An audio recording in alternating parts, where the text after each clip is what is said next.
in right now. You guys are all set. Because I'm still trying to find. You're doing roll 20? Yeah. Alright, let me close out Jim Bob Cooter as much as I want to use him. I got the same notebook, and there's so many missing pieces. What is happening? What was the name of this one? Selvendar? Yeah, It's Selvendar. got the avatar as the thing, I think. Yeah, it's like the avatar look thing. Bless you, you little snuff rocket. You're gonna go in your crate now, okay? Oh, get him. Oh, come on, get your little tushy in there. Okay, good girl. Good girl. Stay. Good girl. I must say, I'm loving that.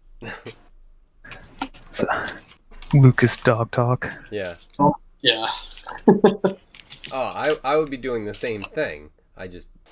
We are not getting a fucking dog. Yeah. Oh, shit. Someone described to me once, I think a second kid is like, imagine you're drowning and someone hands you a baby. That's Jim Gaffigan. Oh, wonderful. Yep, that's where I heard it. I just had a baby. The audience cheers. It's our fifth, so it's not. Yeah, usually the audience doesn't really clap that much at that point. Yeah, it's okay. It's tough to describe, having a fifth baby. Imagine you're drowning, and then someone hands you a baby. Alright, that's what it is. You're right. Holy shit. Yeah, that's one thing that I can just do. I definitely always just remember stand up. Yeah, well, Jim Gaffigan's, he's always been great. He But is spectacular. Oh my god. So fucking funny.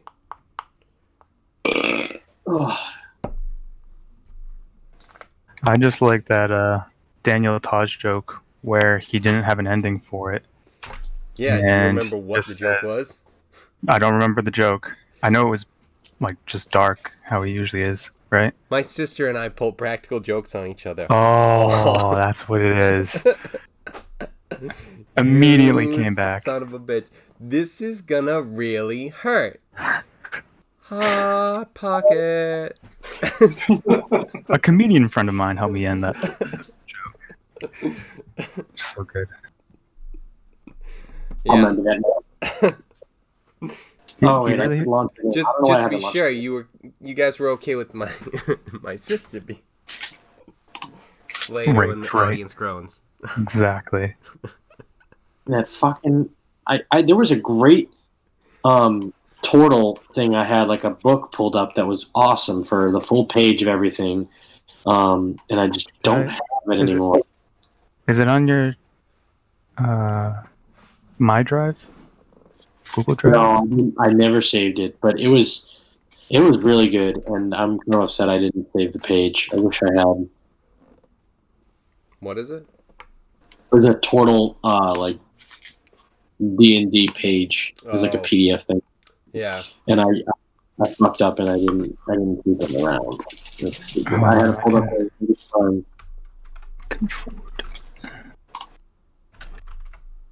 Twirl thing. Share. It was a great PDF, and it was awesome. I just sent you one.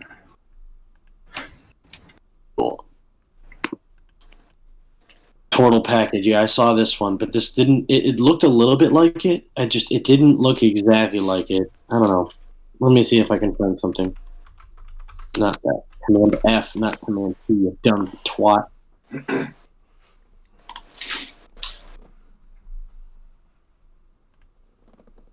Okay. Yeah, this'll cover it. Wait, no, that's a monster. What the fuck? That's not. See, he doesn't even address like his moves and shit, you know?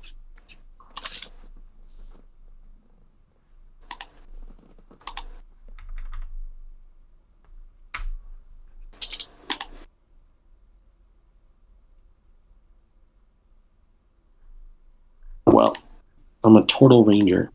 That's what I'll look up. A ranger. Yeah, I'm a Ranger. That's awesome. It ends with Ranger. You ever seen that video? No. It's fucking great. It was an old video that had to do with like don't shake hands with danger by doing dumb shit at work and getting hurt on the job. And it was so outrageously great and corny. I just fucking loved it. And they had this great like guitar riff. Let me see if I can. You just need to hear it. You don't even see it. You just need to hear it more than anything. I've had those where it's just like I just need this quick second thing because it's gonna remind me of all of it, and I love it. Watch this whole thing. We'll watch just the original. This is shake hands with them and make a track for. Wait, that's not it, motherfucker. Okay, yeah, you can hear. This is your focus leader. Adjust the focus until the picture is sharp. Now adjust the sound. I can check that gear in a minute, so don't touch anything, okay?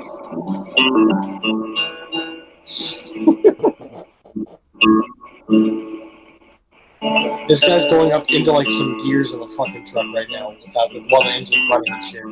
Hey! Get down from there! Now!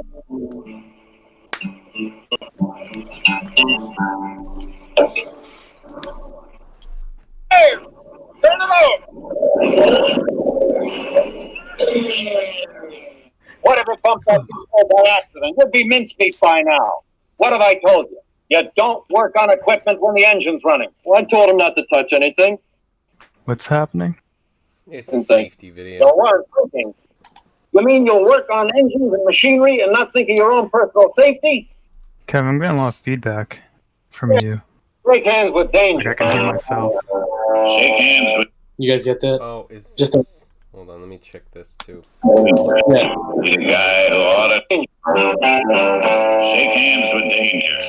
He's a guy who ought to know. I used to laugh at safety.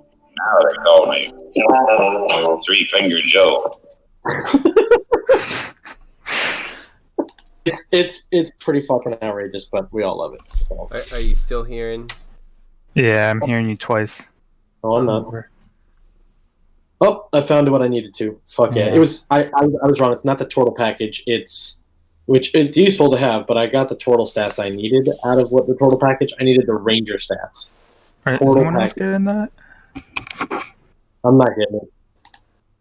Of things. Let me see something. Yeah, I think it might be your end. Oh, wait, it could be.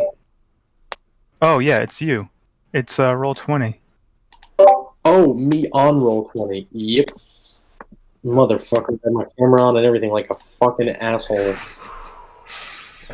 There it is. I was being a huge cancer bro. I don't care.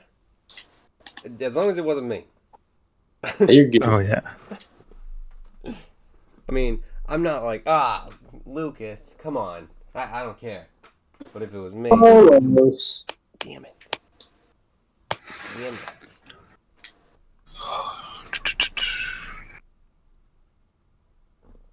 Games with danger. Alright, let me know when you guys are ready. My anus, man. Look at the look of Watch that intensity video. It's on fucking Maine. great. Can Semen get inside Maenus? Maenus has got to be careful of the liver kick. This is not where Maenus wants to be. Maenus is most comfortable on the ground. Not a good place for Maenus to be. Maenus needs to loosen up a little here. We know that Maenus can take a pounding and come back. Interesting to see Maenus getting a little acrobatic. Maenus wants to take him there, taking him into the deep water. So far, so good for Maenus. Semen did say yesterday he has enormous respect for Maenus. Now Maenus goes to ground. This is where Maenus wants to be, Pat. And Maenus didn't quite have the time on the ground that he wanted. Double jab, Maenus. Maenus' movement has been superb here. And Maenus is taking punishment. But at the moment, Maenus in a very sore state. Maenus still grimacing here. Officially, you can have as much as 5 minutes to recover. Don't know if Maenus will need all that time. And you know that while Maenus is recovering here, he's also thinking. Can Maenus avoid the jabs? Maenus still shaking out the butterflies. Has Maenus got one big shot left? Oh, stinging punch to Maenus. And Maenus avoid the jabs. Maenus still shaking out the butterflies. As Mianus got one big shot left. Oh, stinging punch to Mianus.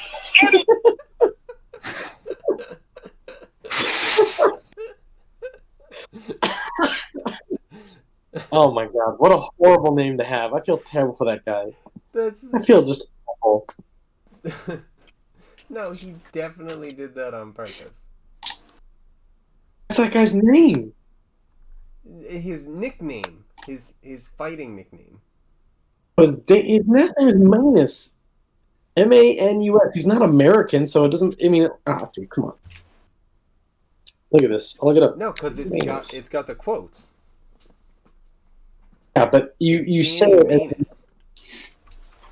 Yeah, but he's not calling it Manus. It's the way the announcer says Manus. That's all I was saying. Hey, Kevin, why do you ruin everything? Well, then that's... Well, I was looking at it like that. That's fucking incredible, then. Where is Kevin in Roll20? Come on. What? Yeah, he's Fizzat. I've been in here before you, bitch. It's Tom. Where the fuck is Tom? I'm coming. I'm just trying to get everything in order. Damn it. It's going to be a little bit janky just because I don't know where the fuck this notebook is. This Discord's way better than Skype. Yeah, agreed.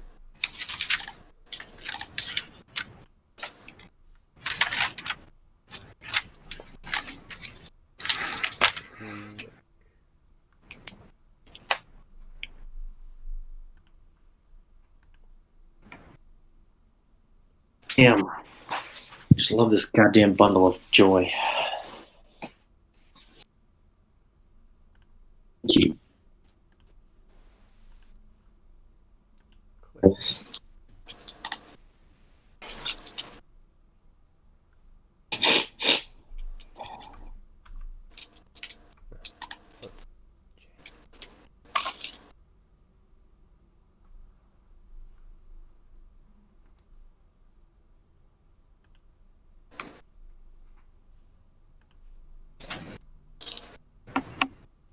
All right, you guys ready? Yeah. I can follow along. Just getting done. Cool. So we did the recap. So where you guys are standing right now is you're right outside the city of Selvendar. This is the picture you see as you approach. And you guys have all the items. Some of these items you are wearing. We need to figure out where we're at with who has what. I know Kevin has the Ion Stone floating around his head. I think, Lucas, you have the cloak. Yeah. Oh my god, I totally forgot we picked up that shit. And didn't we burn a bunch of shit? The Dragon Ball? We destroyed the Dragon Ball, right? Oh, yeah. You do. Fireball. You do. You have the necklace of Fireball. The necklace Wasn't of Dragon Balls. That's was what I there have. two of And them? the Ring of the Ram, and the Ring of Spellstore, Ring of Evasion, Cloak of Abjuration. Oh, I we believe- did find it. Wait. Oh, yeah, you did get it. It's Cloak of Abjuration is like a magic resistance, so you get advantage on spell saves. Me specifically? Sorry, say that again. Yeah. Yeah, if you said Cloak of Abjuration, it's Aberration magic protecting you, so whoever wears it and is attuned to it gets magic resistance or advantage against spell saves. Tom has the spell storing ring, I believe. Oh, that's right. And there was a heal spell in it already, right? A third Yes. level heal spell? Third level cure wounds. That was right. Third level cure wounds.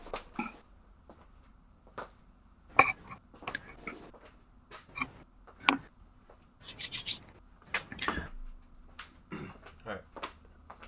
Who's now? Ram and Evasion. What do those ones do? So evasion means that if there is a save, take half damage. If you fail it, you take... I'm sorry. If you pass it, you take no damage. And if you fail it, you only take half. So everything bumps up a step. So who has what? Because I have all of them written down in my inventory, but I don't think I possess Yeah, that's all of what them. we're figuring out. Okay, so I have the cloak. Who has the ring of evasion? I think Kevin does. You have the ring of stealth for Tom. Yes. I don't know if it makes sense for me to have the ring of evasion because I think I get that basically as a monk, right, TJ? Mm-hmm. Yes, you already have that. Yeah, so it doesn't That make ability. sense for me to have that. I have written down. Okay, I think I found some more notes. I could probably use the ring. I think that either of us could probably use that pretty well. What's your dex, Tom? My dex is only a +1 because And give it to him. Give it to him. Okay. I should be okay with the dex saving throw. So Ring of Evasion. I have proficiency in dex saving throws, so I should be okay. All right, cool. Thank you. So there was only one necklace of fireballs. And what would the necklace of fireballs do again? What did they do? They're temporary use. They're not attunement. They pretty much store a fireball spell. So anytime you use it as an action, you cast fireball at 3rd level. Oh, is it always? But it's only one spell? There are 3, I believe. How long between each fireball spell that I'm allowed to do expel it? Kevin, did you have it or did Lucas have it? I had it. I definitely cast it at the tree. I remember that because I thought. Okay. All right. Well, then you deal with the stats. Then I'm not going to write down information about it. I was just curious. Yeah. If there's only 3, I was just like, oh shit, really? Oh well. I also wrote down that I had the Ring of Ram, which is attack one creature within 60 feet with a +7 attack with 2d10 force of damage. So I don't know if anybody else had that in what they wrote down, but I remember us talking about it, but I didn't write anything down about it. Well, it's mine now, niggas. Listen, you just gave me a Ring of Evasion, so be my guest. Take it. I don't even want it. Okay, cool. Let me go. So that's where you guys stand. Yeah, because. Oh, God. All right, I'm sorry. It's been a while, so I haven't been able to give you guys all the memes. There's so many things I want to show you. I missed you guys so much. Look at this meme. Because I recently met up with my other D&D group for the first time in a while, and we binged on a whole bunch of memes there too. Mm-hmm. So, let me see if I can find. It was one thing I wanted to show you.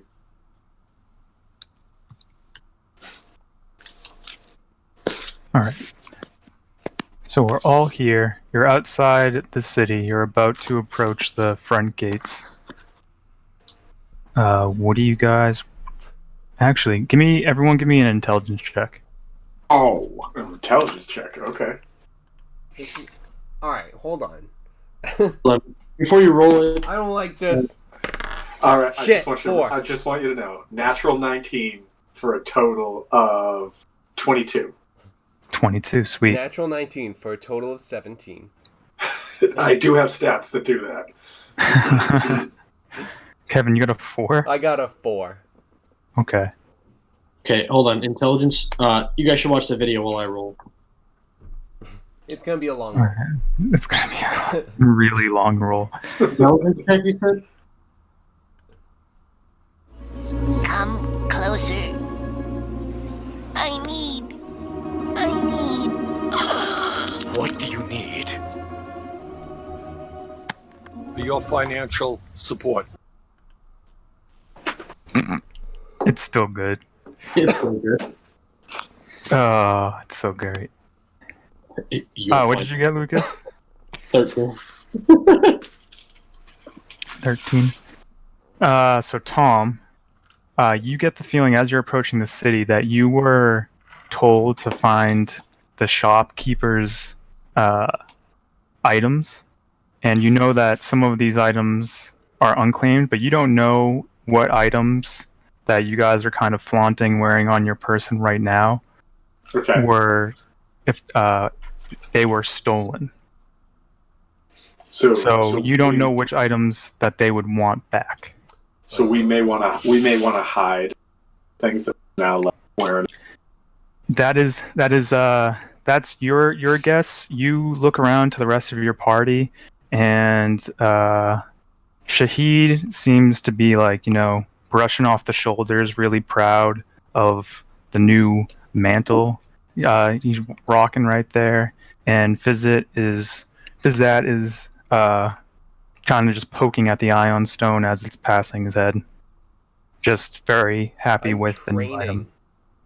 I will kind of like tap them both on the shoulder and say, hey, listen, I'm not saying in any way we should give this stuff up, but we may want to like put it on the DL that we have this stuff until after we deal with the shopkeep and bring the rest of the stuff back to them. Okay. All right. So, do what you will with that info, and then let me know what you do. Shove it in your shell. I love it. Can you do that? Yeah, you can use it as storage. Oh my god, yes. I think TJ, what I will do is I will pull out a pair of those like super 80s weightlifting gloves. You know, the ones that have like the finger tips cut off. And they're kind of mesh, and I'm going to put them over both of my hands so you can't see them wearing rings. Perfect. So you still have the benefits. That's good.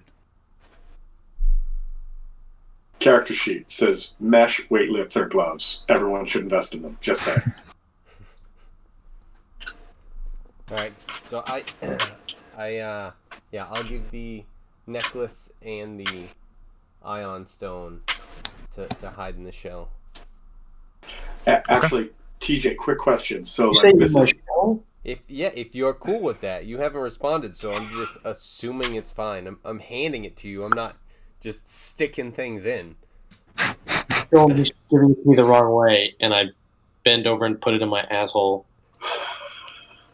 My anus, you would say? My anus. Anus. Anus. So TJ, as like we have this image of this like this settlement that we're coming up on.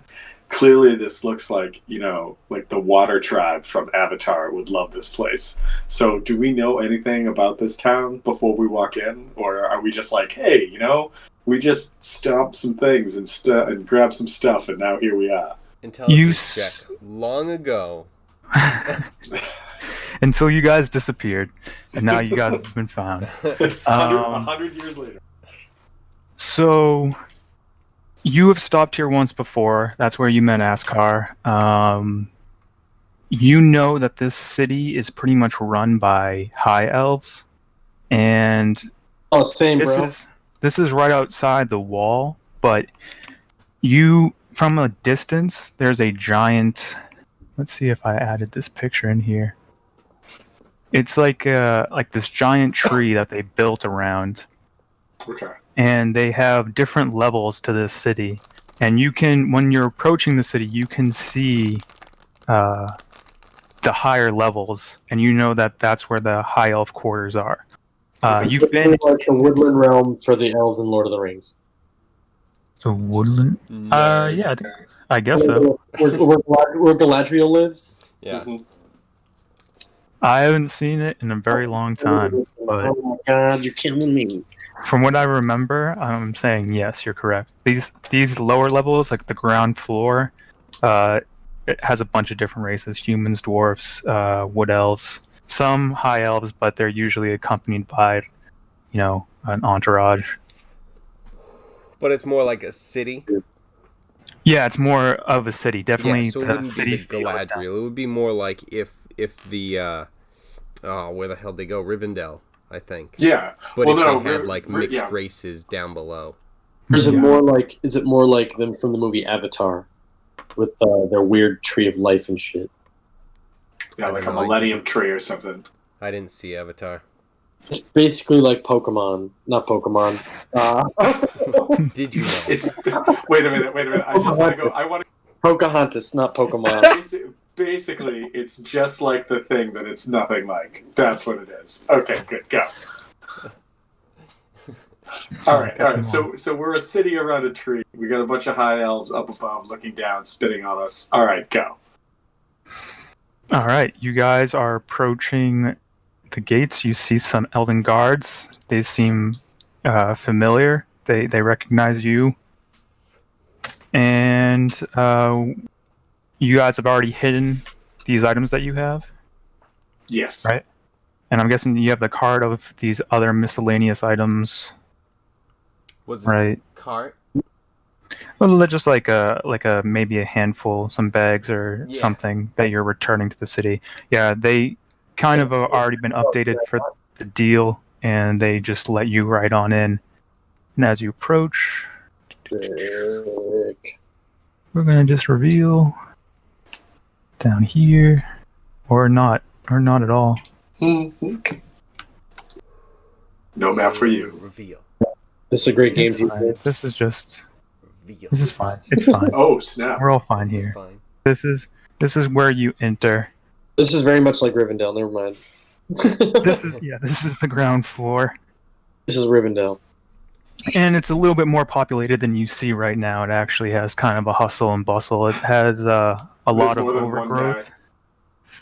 They are very hippie and respected of nature, so you see a lot of trees entwined with everything that they've built.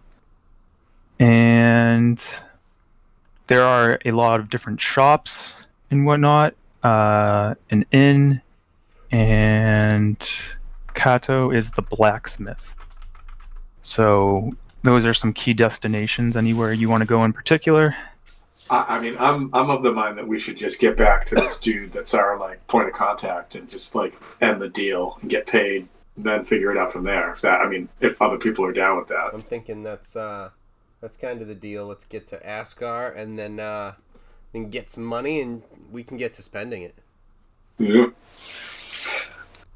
All right, so you walk straight to Askar's blacksmith place, and he's already excited to see you. He runs right over and he goes, "Did you get them? Did you get the tools?" And we're like, take a look at the bags. All right, so you open it up, and it has these gold mystical tools that he brings out, and he goes, thank you. And then he's like, what else have you found? And I think unless somebody says otherwise, I think we reveal everything that we found that are in the bags to show him. All right, and then everything else hidden away is fine? I am not inclined to give up either of these rings, because I don't think we're getting paid that much to do this. So, It's kind of like what do you mean? We were sent to get your things. That's all. I'm just looking to get this and get paid. All right, so you bring him, you show him everything else in the bags, right? Right, like Tom said. Yeah, like the things that were like stolen and stuff. Yeah, like whatever. All right, sent for. He's overjoyed from the sight of that, and he's so relieved. He's like, the rest of the shopkeepers will be so happy to finally receive all their missing goods. And he goes, please, let me pay for your stay tonight, and of course the reward we agreed to. And then he'll go over to you, and he starts placing some gold in each of your hands. A total among all of you, you have 1,000 gold collectively. So broken up, we each have I got 334. The one guy gets 334. Everybody else gets 333. Yeah, I was waiting who called it, and Kevin gets it, so he has the one. What a jerk. So he was like dishing it out, and then the goblin was just like, ting, grabs that last one. He's just like, well, it's for your party, so. Isn't there also 1,000 gold in the place we picked up? 1,000 gold? I know that there was a certain amount of trinkets and whatnot that they had different values, but you returned those. Yep, you're right. Yeah, I didn't do I'm not shit. seeing anything. I know I have 3 poison darts, but other than that, that was the only other thing we got from that place, I think. There was a shield I picked up. A what? A what? Oh no, I didn't pick it up there. Never mind. It was something I had. Never mind. Yeah, you started off with. I think everyone started off with one item or 2. Yeah, it was 2. Yeah, the shield and I think the javelin. Cool. All right, so you guys are there. You are welcome to explore the town. Askar has decided to pay for your in-stay. He points you out to the location. He said, "That's my brother there. Tell him I sent you, and you should be all set. You know, have as many drinks as you want on the house on me." Oh boy, that's what I was hoping for. So you guys can choose to settle down for the night. You can shop around if you want to. Up to you guys. Yeah, what do we got for stores? Yeah, what is there to like sort of ruminate over? So this is a pretty big city. You guys are in the lower section. Looking around the party, they'd probably be very hesitant to let you into the higher reaches of this city. So Goddamn you would racists. have Goddamn racists. yeah. Oh, for sure. That was actually you haven't played Sean's D&D first. before.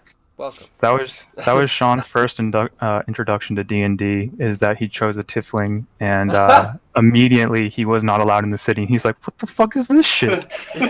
Well, you haven't experienced this in your life. Black, and it's just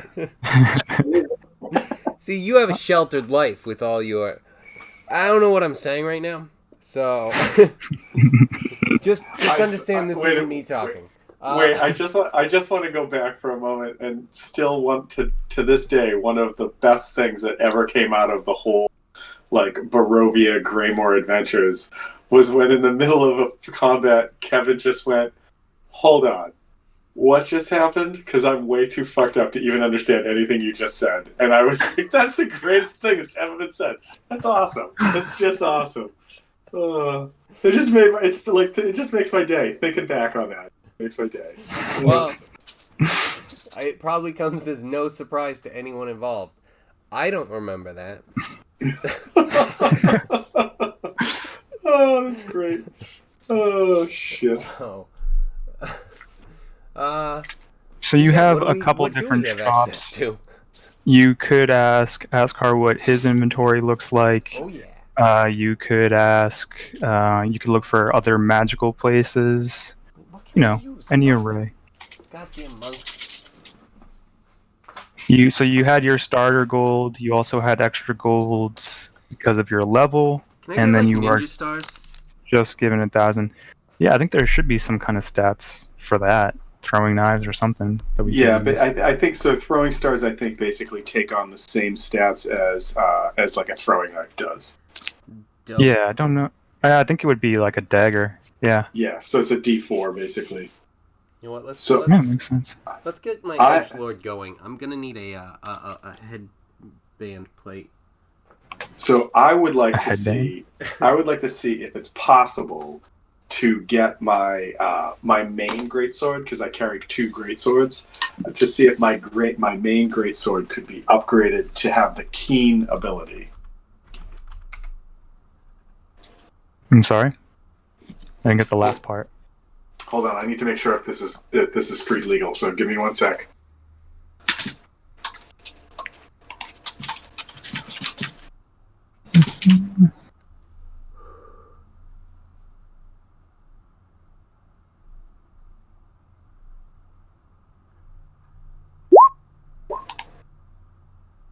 Whoop.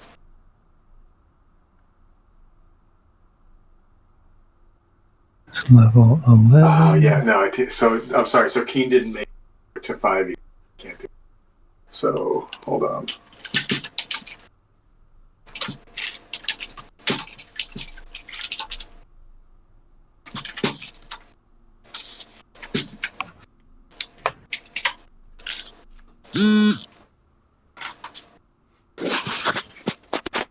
You can definitely ask around for that, something like that, Kevin, if you want.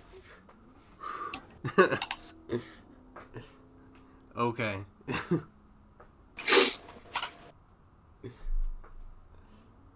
So just let me know what you guys are doing. There's a bunch of different shops. You can walk into any. If you want like a general store, just let me know what you're looking for. You see a vast array in the marketplace. You can spend hours walking around there. I know what I want. So weapon upgrades are something that would probably be pricey and take a lot of time. So I want to see if it's possible to get like a belt of giant strength. Belt of giant strength. It is probably possible, but we'll see how much it would be trying to go for. So I've got a listing of.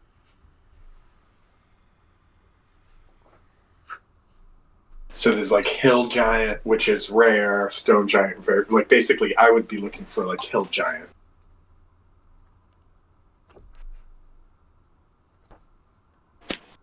Okay.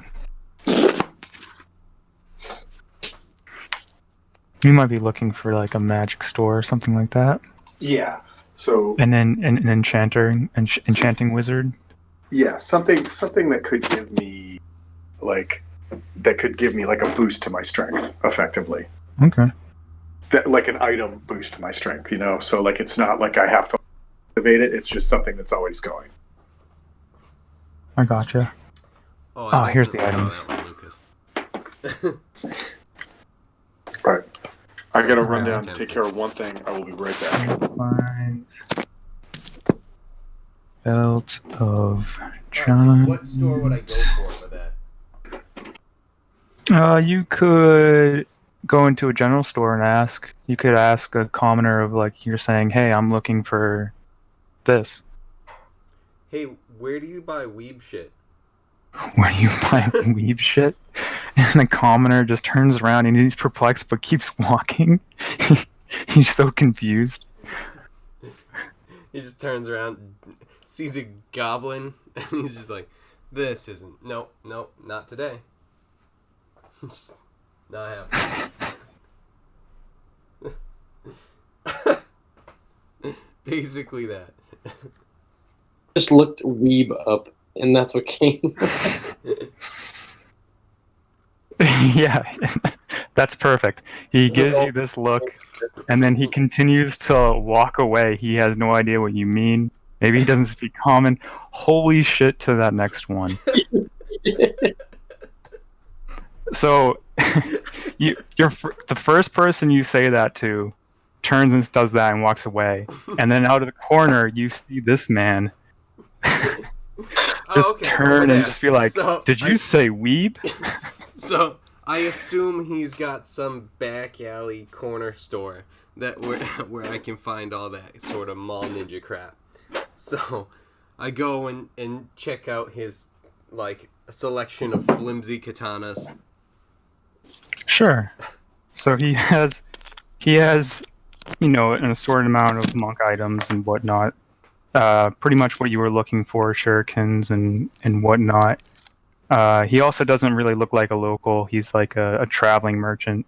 Okay. And he comes out and he shows you an array of different headbands.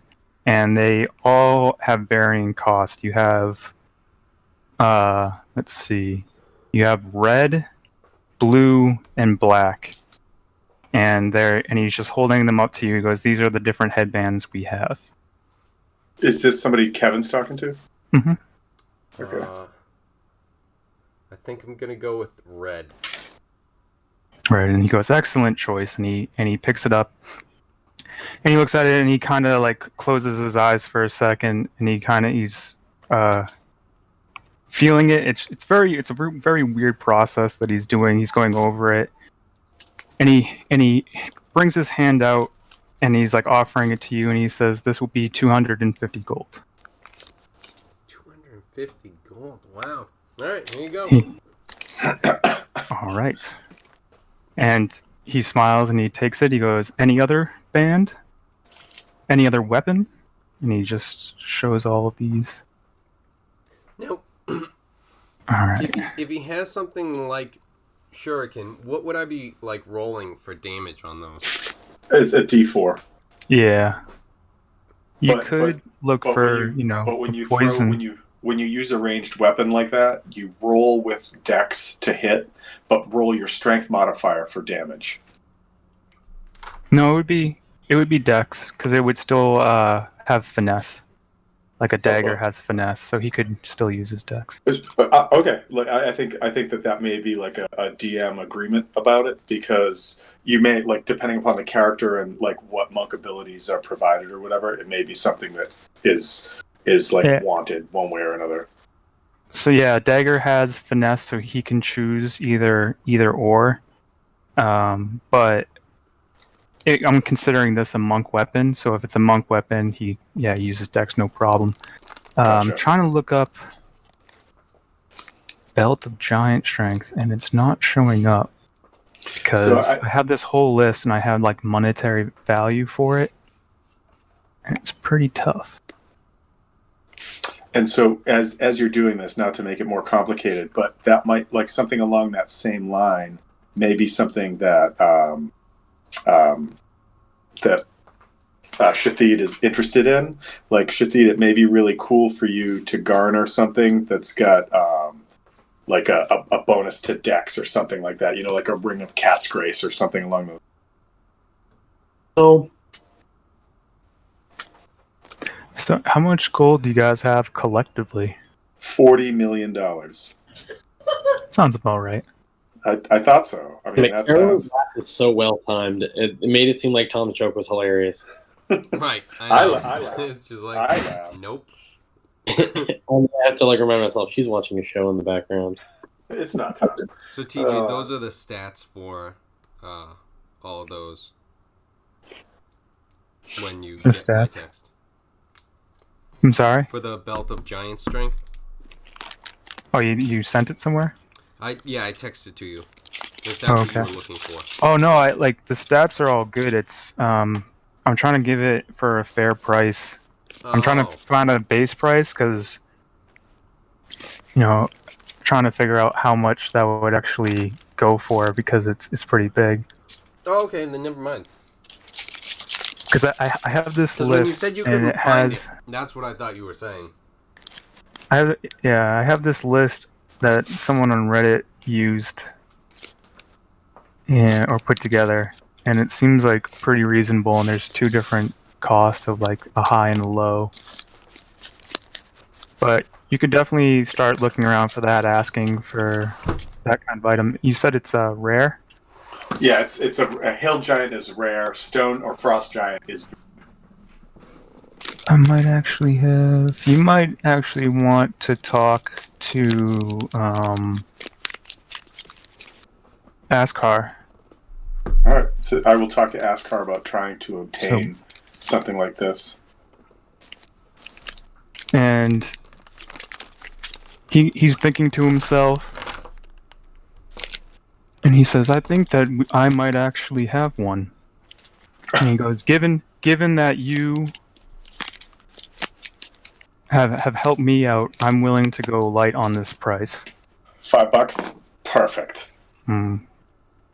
This might be in exchange for your award. We're looking at 500. So I have 333 from what he paid you. From what he paid you, and I had approximately 100 gold. So that would leave me with 433. So you had 100 gold. You should have had at least 1,000 starting off with, because of there's that page in the DM's guide. You started off with level 11 cash. Well, true, but so I spent a bunch for the weapon I have. Like, I have a +1 weapon that's got some cool shit going on. Hold on, No, you already have it. Like you got that already. Oh, like you started off with that, but you also have a starting amount of gold. So I gave you some starting magic items, and that's starting gold. So you still have a fair amount. All right, so in that case, I'm at 1,333 gold, and so like if what's he gonna pop with this? What, $500? 500. I will gladly do that. Wait, which one is it? Is it Hill Giant or Stone Giant? Hill Giant.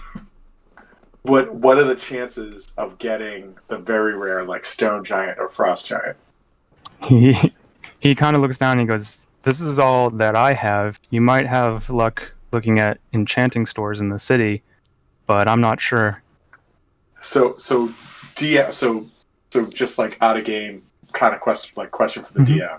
So a belt of giant strength in 5th edition is not what I thought it was.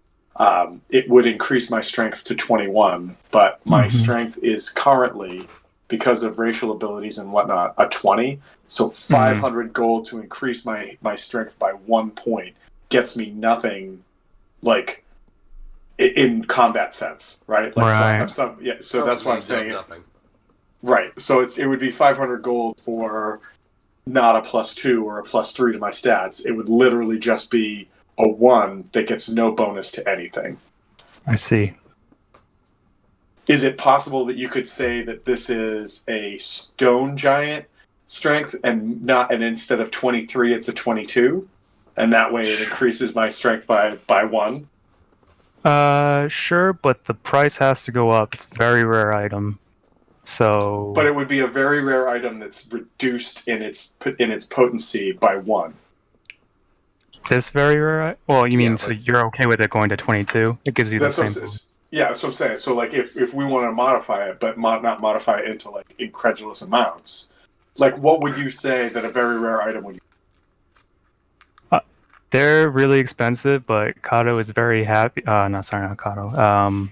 Askar is very happy.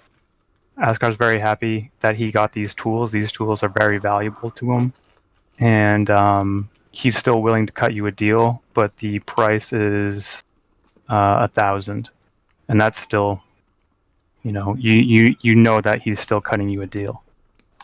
What if I tell him that I will take that, but with a discount if the belt has his like symbols on it, so that whenever I am obtaining glory for myself, I'm actually obtaining glory for him in his shop and his craftsmanship. I'm Commander Shepard, and this is my favorite store in the Citadel.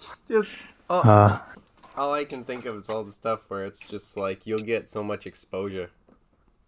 Yeah, exactly. Like, let me market for you because, like, check this out. And then, like, Farouk puts up one arm and then the other arm and does, like, the Conan, like, the symbol was 2 snakes staring at each other over a sun and, like, just flexes. And then as Farouk does that, she also kind of, like, makes her boobs bounce a little bit to throw a little sort of, like, sexuality into it. He points at it and he already shows that his family crest is on there. He points it out. He goes, he kind of proudly looks. He goes, this was an heirloom. And he goes, but I'm so appreciative that I'm willing to give this up. I am about to make items of great value with these tools that you've given me. I am. So this would leave me with like 300 gold, which is more than enough to go and do stuff and things. Totally.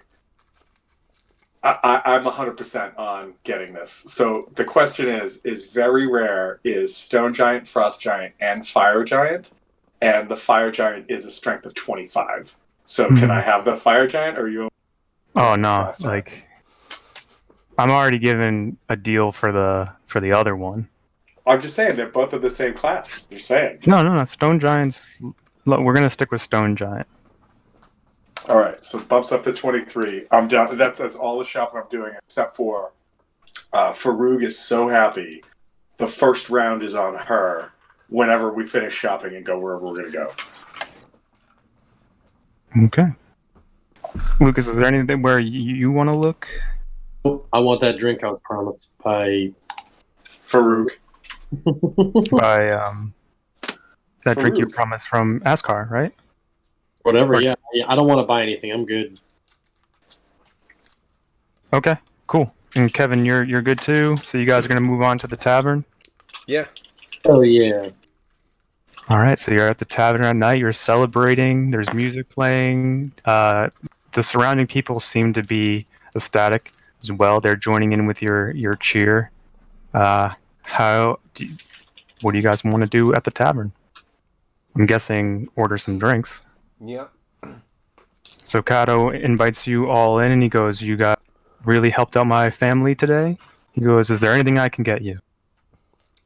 What do you have to drink? And he kind of looks back, and he takes out a couple different bottles. He goes, "This stuff right here is pretty strong. You see, it's called Demon's Breath." for points right at that and says, "Yes, please." Demon's Breath. All right. What else do we got here? Pulls out a different bottle. You see, this is more of like, what's on tap. Their beer of the day. What should we call this one? Any suggestions? Dick. Oh, that's because he wants that one. Okay. This is called Dick's Breath. No, if you want Dick's, it's over there, and he points to like the wash bucket. But he thirsty for some dick? He thirsty for some dick. Let's see.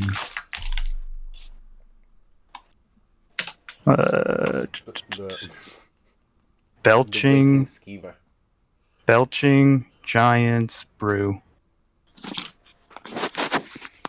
That's the beer.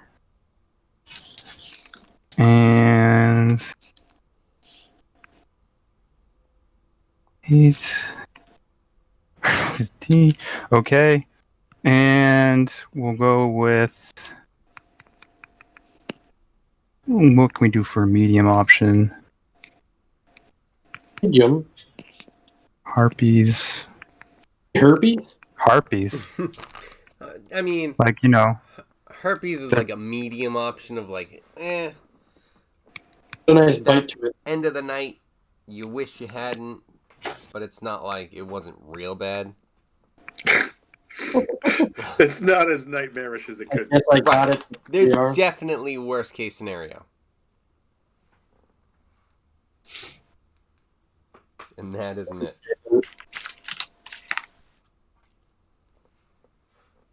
No to your question, Tom. I'm sorry. That's okay. I figured I'd ask. I figured I would ask. Let's see. So you have Demon's Breath, Belching Giant, and Harpy's Tears. It's all up to you. They might have different side effects. Harpy's Tears? Hold I never said I wanted anything to drink. I just said I didn't get to order. I want to suggest that since at one point it was suggested, if I remember correctly, that we were all like, college buddies at one point, that we decide to play a drinking game of some sort in which we all pick our poison and then like see who can like do it, like down the most or do whatever. I mean, you are all welcome to choose these different things. The bartender says that these might have different side effects. It all depends on what you want to drink. I want to know where in the real world we can go to a bar where the bartender looks at us and says, "These drinks may have side effects. Good luck." Then tell us what those side effects are. Like abscess, you might hallucinate, maybe. You may just have a headache. You may get a sugar high. Or you could see tiny green fairies that aren't there. Or maybe they are. Who knows? Good luck, everybody. If you've got someone who's going to explain to me the exact stats that a drink might do in terms of damage, then I'm going to that bar as well. I think we've this would be like a -2 in charisma. If you want to get laid, you have this drink. It's a +3 in charisma. That where you're at an odd, you'll be at +2 after this. So, I think we're onto something, man. I think that this is the concept, man. Like we open up the brew pub and says just this. We have to change how humans work so that they fit into our stat categories. Or we just need to find beverages that are so potent that we can actually make these claims. This will take your strength to -8. You're going to die. So, if you drink this, you will die. The bartender... because if you touch it, you die. The bartender, Kato, he looks at you, and he shows you these different drinks, and he goes, "What will you have?" What's the Harpies drink? Like, what kind of drink is that? What kind of drink? Like, is it like a wine, or... Like, what are the types of drinks?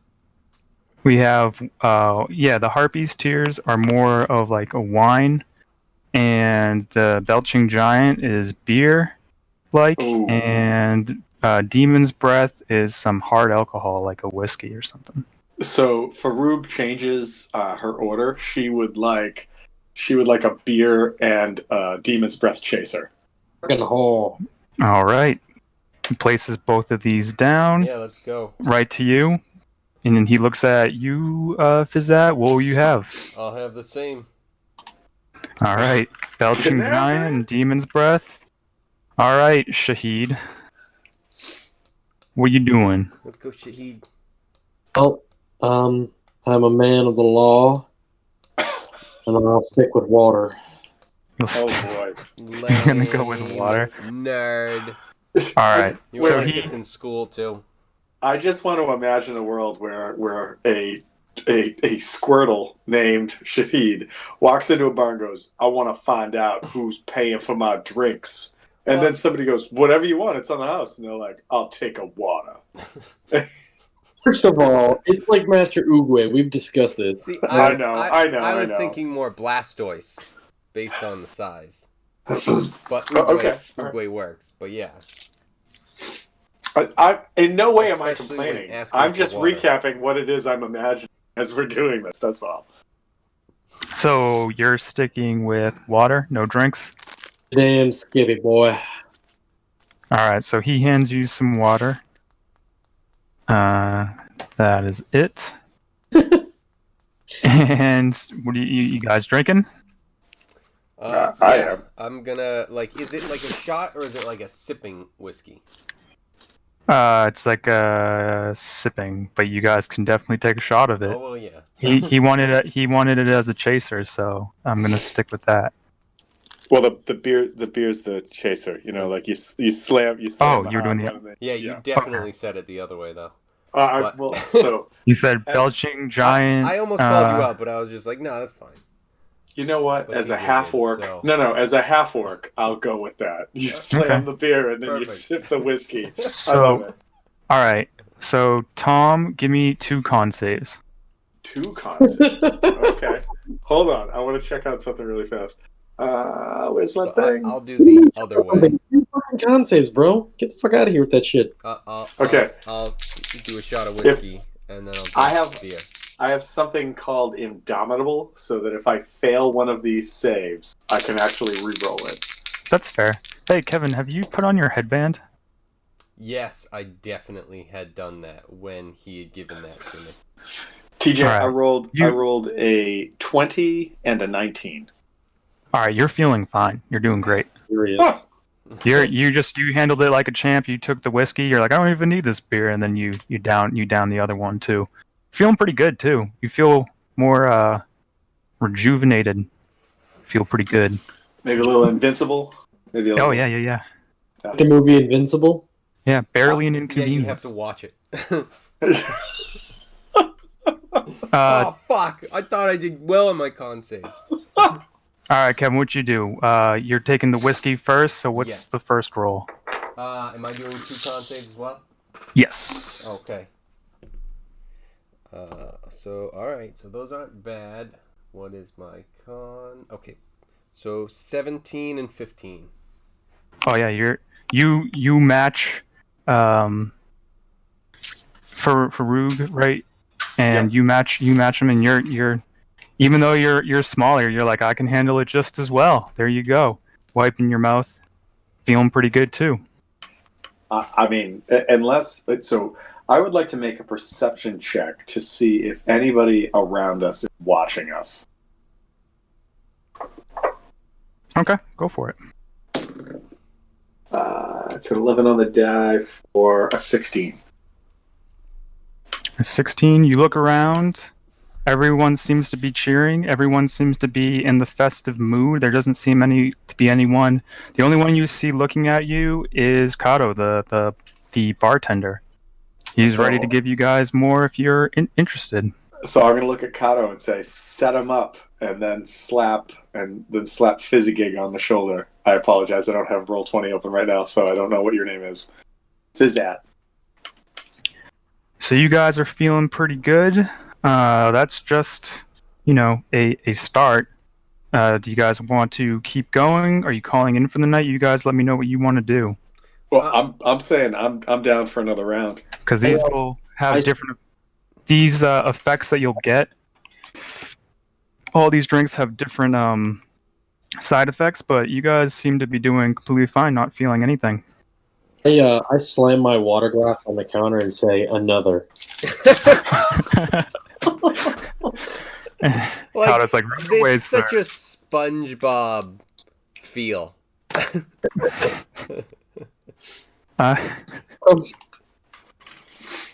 I stubbed my toe and I only cried for 23 minutes. It's like, yep. That's so fair. You see the Kato, the bartender, is kind of judging you a little bit, but he still happily serves you and gives you some more water. Hydrated. Is there anyone, like, everyone else is, like, celebrating? Are they, like, all just people just at different tables? Like, Well, there's different townspeople. There are people playing some cards. There are people dancing. All right. General party scene. You can join in at any table if you're looking for anything. If you're looking for gambling. If you're looking for anything really. Okay. I think it doesn't look like there's any prostitutes though, so you're shit out of luck with that. So I think I don't have enough money for that as a goblin. I think Farouk would like to grab a beer, maybe not like the strongest beer, like whatever the house beer is. Maybe not the swill that we used to serve to a certain dwarf, but just like whatever the general beer is. And then step out. Is there like a back porch or like a stoop to this place that you could just go stand outside, smoke a pipe or whatever? Oh yeah, there's an open area for sure. All right, and there's people out there partying, and they have lights hanging. So Farouk grabs the next beer. It's kind of tips her hat to the barkeep and says, "Thank you kindly." Walks out and grabs this long, almost like Gandalf, ivory white pipe. Starts toking it and looking around the crowd, and if she sees a group of people just sort of sitting there talking, just kind of wants to walk up to them and be like, "Hey friends, any word on some local action one can find around here? Maybe some jobs? Somebody looking for an adventurer to get involved with something?" And then someone comes over and they're like, This is you. You are the adventurer. You were the one who helped us today." Always looking for the next job. Any ideas? TJ to play this just like an NPC and just keep repeating the same line. You are the adventurer. You are the adventurer. Welcome to Jumanji. He said, "Please have another drink," and he gives you belching giant beer right in front of you with your other one. You're also smoking. You want to keep partying, or you're just calling it in for the night? Because no one there is really looking forward to talking about the town right now. They're more celebrating that the town is won. So I think Farouk would be more interested in finding out if there's is there a center of learning in the town that one could go to either study the mystic arts or or even martial combat or something like that. There is a church. There is a library with some wizards in there for sure. I think if there's the concept of a library with mystics and sorcerers and whatnot, that Farouk would be really interested in going and having a chat and seeing what's up over there. All right, so you're going out? Yeah. He kind of Farouk kind of ninjas out of the party. Doesn't say bye, just walks out, says, "Hey, give me another con save for your beer though, for the other one you got." All right. So this beer is pretty easy, and if you drink enough of it, bonuses. All right. Tell me if this passes. This is a 13. Oh yeah, flying colors. Okay. You're good. I don't have to use my ability. You're feeling pretty good. Your muscles feel pretty good. You've been drinking some belching giant. And Say it like that. Yeah. Your muscles feel real good.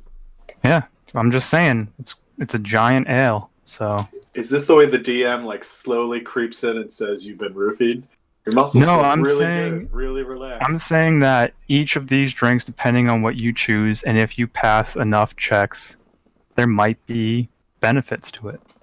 Oh, you're so tense, big boy. Your muscles are I so... know. Why don't you have Yeah. another drink? That's all I'm saying. I'm just making this, the thing right now, and then we'll get Okay. on to the other adventures. It's okay. But I'm it's just, yeah. turned on. This is okay.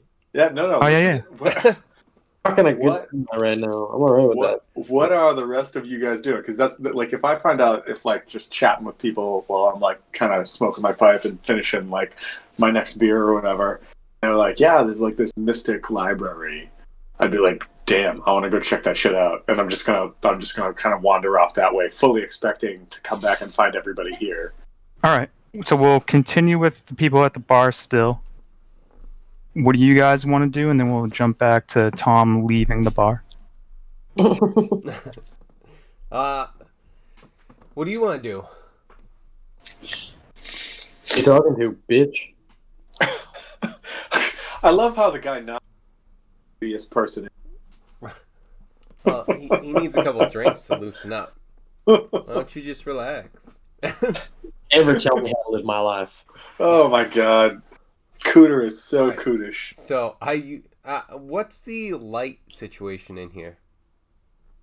There are corners with dim light, but it is bright in the center of each room.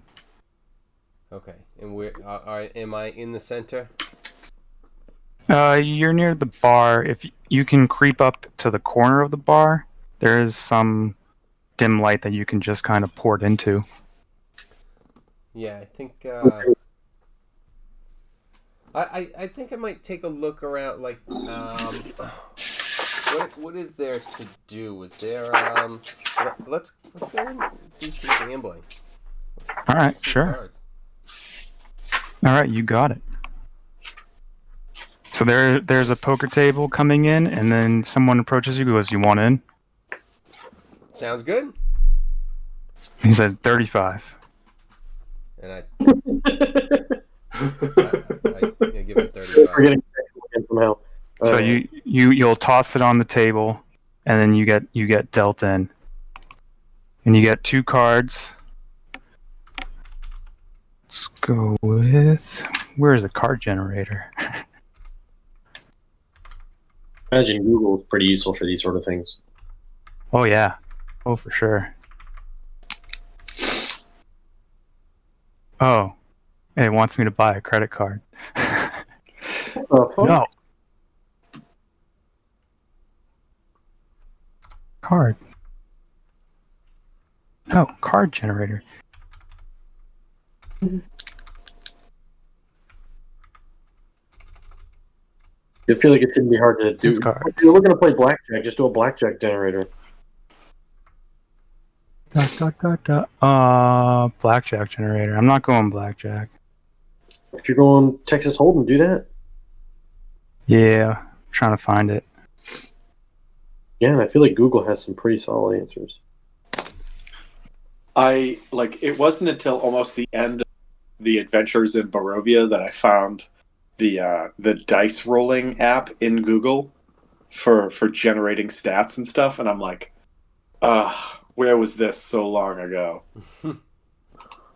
Easily accessible. All right, so you get the Jack of Diamonds and the Ace of Hearts, Kevin, is dealt to you.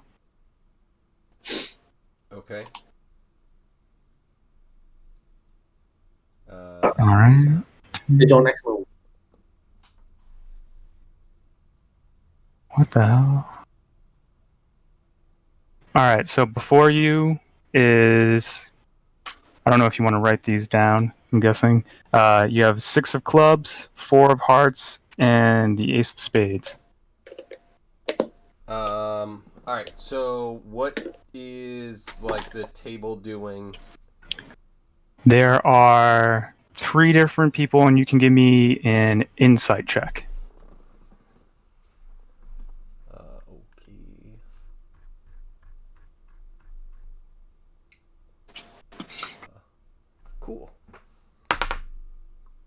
uncool.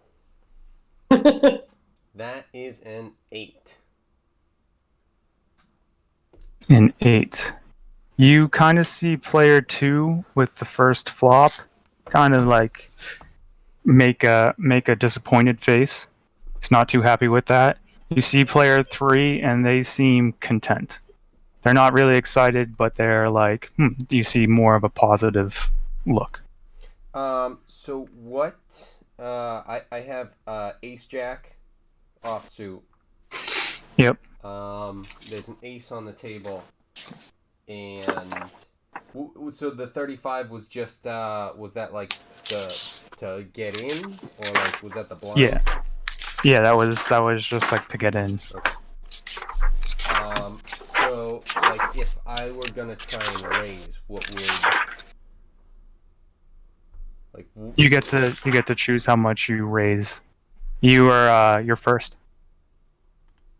I'll raise. Let's see. Just think real quick. That's I'll raise 49 gold. What the fuck? That's a lot of fucking gold. A shitload of gold, dude. Alright, so these guys look at you and they feel like you have something in your hand. One of them folds, and the other still is trying to compete with you. So one calls. So let's see. We're at 49. Derp, derp, derp. Derp, derp, derp, derp. And that is that like the 4 people that were threw in 35 each at first? 35, yeah, each. Okay. That's 49, so the pot is now up to 203 gold. Nice. You have player... Yep. So one person folded and the other one is continuing. You ready? Yep. Alright, next card comes out. 2 of spades. Okay. I'll check. Check. Alright, the other one will check as well. Okay. And the last card, 4 of spades. And so there's nothing on the table because I know there's not really much of a chance for a flush, right? You can do an insight check. Just on the table, what are the suits of the cards? You have clubs, hearts, spade. Ooh. The fuck has that cat right now? That's me. Son of a bitch. It's me. There's no way he was betting on getting the flush there. If he lucked out on that. No way. Insight? You can do an insight check. I'll do an insight check. That's 16. Oh yeah, you're reading this guy. He's pretty happy, but he doesn't seem like there was any more excitement past the original hand. So you're pretty certain he does not have a flush. Yeah, I'll raise 300. All right, you raise 300, and this guy immediately folds. So you get 203 gold. Cool. There you go. Lucas still chugging that water? I'm getting so fucking hydrated over here. You don't even know. Dude, I'm gonna make you do urine checks. That's awesome. Yeah, you're gonna give me con saves no matter what. Okay. Tom, you walk outside and you're kind of trotting around. The lights. The lighting varies from dim light to darkness outside. So you have different little places of like where people are gathering. Still dim light, street corners and whatnot. But the rest of between street corners, you're in darkness. So as you're walking towards the library. You have a gist of an idea where to go, and you're going through the first block. Give me a perception check. Okay, perception. 21. Oh, damn. Okay. You immediately look up. You can't really make it out. You have dark vision, right? I do. Yes. Okay. You see some figures hopping on the roof. Okay. Santa. You see about 3 of them. Okay. Can I make like a check to see if I recognize what they are? No, you can see like the outlines. You definitely know that they're humanoids. You can make that much out, but because you're using your dark vision, they're kind of hazy, so you can see their outline. So you see some people hopping around on the roof. Does it make me like concerned, or does it seem like it might be just some thing that happens around this town? You think that's strange because it's not like an upper walk or anything like that. They're definitely trying to avoid being on the street. Okay. Does it seem like they're heading in the same direction that I'm going? No, they kind of scattered out. All right. I think that I'll kind of continue going in the direction that I'm going, but just keep I'm just going to keep a watch out and see is there something that by watching them that it triggers me to think that there's something beyond curious or creepy about them. Is there if I continue on the path that can I continue to, are they moving the same way I am, or are they moving away from where I was going? Well, they are going away from where you were. There was a building that you were passing that they were jumping from, and they seemed to be hightailing it out of there. I'm sorry, I misunderstood. I thought you meant ninjas just running around at the top of town. If it looks like they're running away, can I make an insight? It's common for Naruto, but you definitely know it's out of place here. Right. So could I do an insight check to say, does this look like someone fleeing the scene of a crime kind of scenario? Well, what you already know, you have a pretty good intelligence check, right? So let's give you intelligence with advantage. Okay. All right. I'll take it. But I'm glad you gave it to me because one of those rolls was a 1. And the other one is a 17 total. All right, cool. So with the 17 total, you realize that you were hired by Askar because there were stolen goods. There weren't stolen goods from the city, but there were stolen goods from the route to the city. So on delivery. So you are very suspicious of this. You're like, okay, we just took out one of the stopping points where they were storing some goods. Maybe some of these creatures are here. Okay, in that case, I'm gonna try to raise as much of an alarm as I can immediately and yell "Hey, stop now, or face the consequences," and see what happens.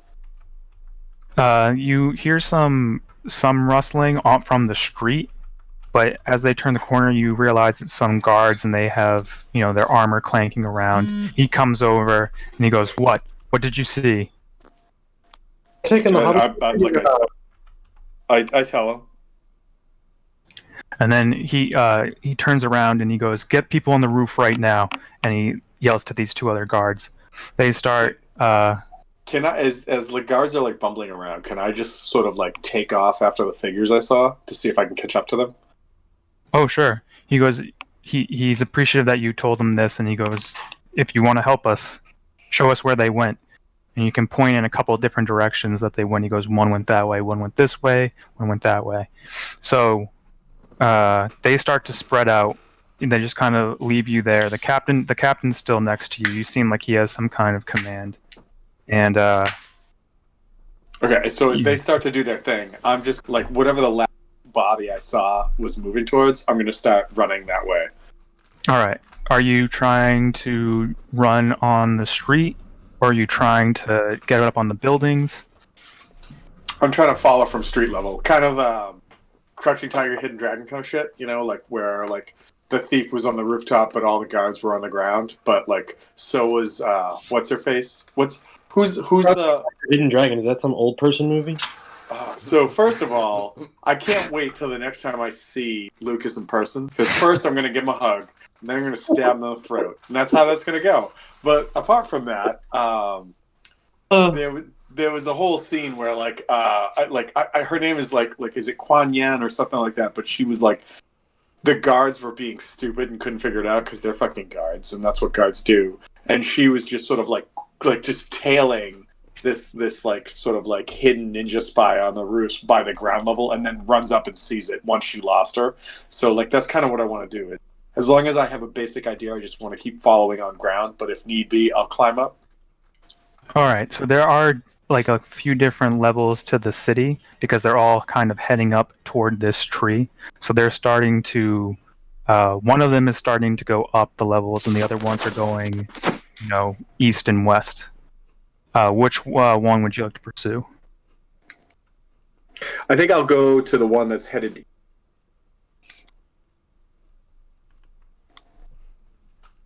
Sorry? I said I'm gonna go to the one that's headed east. East. All right. That one is towards the entrance of the town. So yeah, there is shorter distance. You're running there. You can follow on the ground.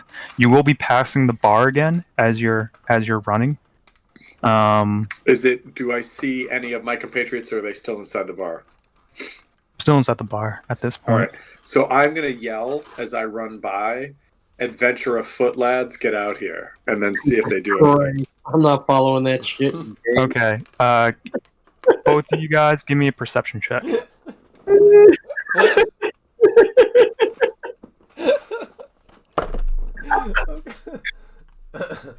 Kevin, you have disadvantage. Okay. Who is disadvantaged? Kevin. Okay. Not me. 10. I'm supposed to do a perception check? Yeah. Can I just use my happened. perception? Okay. Yeah, you just use your perception. And you can use your passive if you want to, but what? Sorry, what did you say? I thought you said you wanted to use your passive perception. I want to use my passive perception. What number is that? My passive perception, my perception that just like is occurs naturally. Yeah, it's so a number. basically What with, the fuck like, yeah. is it? So what's your plus to perception? Passive perception is 14. Oh, okay, 14. Yeah, you don't get it, and Kevin, you had a 10. Yeah. You are cheering with the amount of gold that you have just made at this moment. Yeah. So you're in victory. Yep. That's why you had the disadvantage there. Lucas, you're feeling pretty hydrated, but you don't hear, or you're reluctant to respond to that for some reason. In the bathroom peeing so loud that you hear nothing. That's so good. Just a ridiculous stream. We're gonna get to that check later. This bitch is right now. What? Oh, hydrated, motherfucker. I'm hydrated now. I gotta go find my ladies. So, Tom, you run by. You said that, but you're still in hot pursuit of, this person that you're trying to catch. Things. Yeah. You see a shadowy figure, and it's up a block or two, just because you talked with the guards for a split second. So you're starting to hightail it there. Give me an athletics check. Like, how far away from it is me right now? From me is it right now? About a block and a half away. And like the blocks are probably like 2. Natural 20. For a all right, total you don't know. 26. You don't know if it's the beer you were drinking or this new belt that you just got, but there's some warmth radiating through your body, and you just seem to go into the Speed Force. You get right there, and you can look up, and you see this figure a little bit more clearer now, just jumping, and you're matching paces with it. All right. So how far away from me is it right now?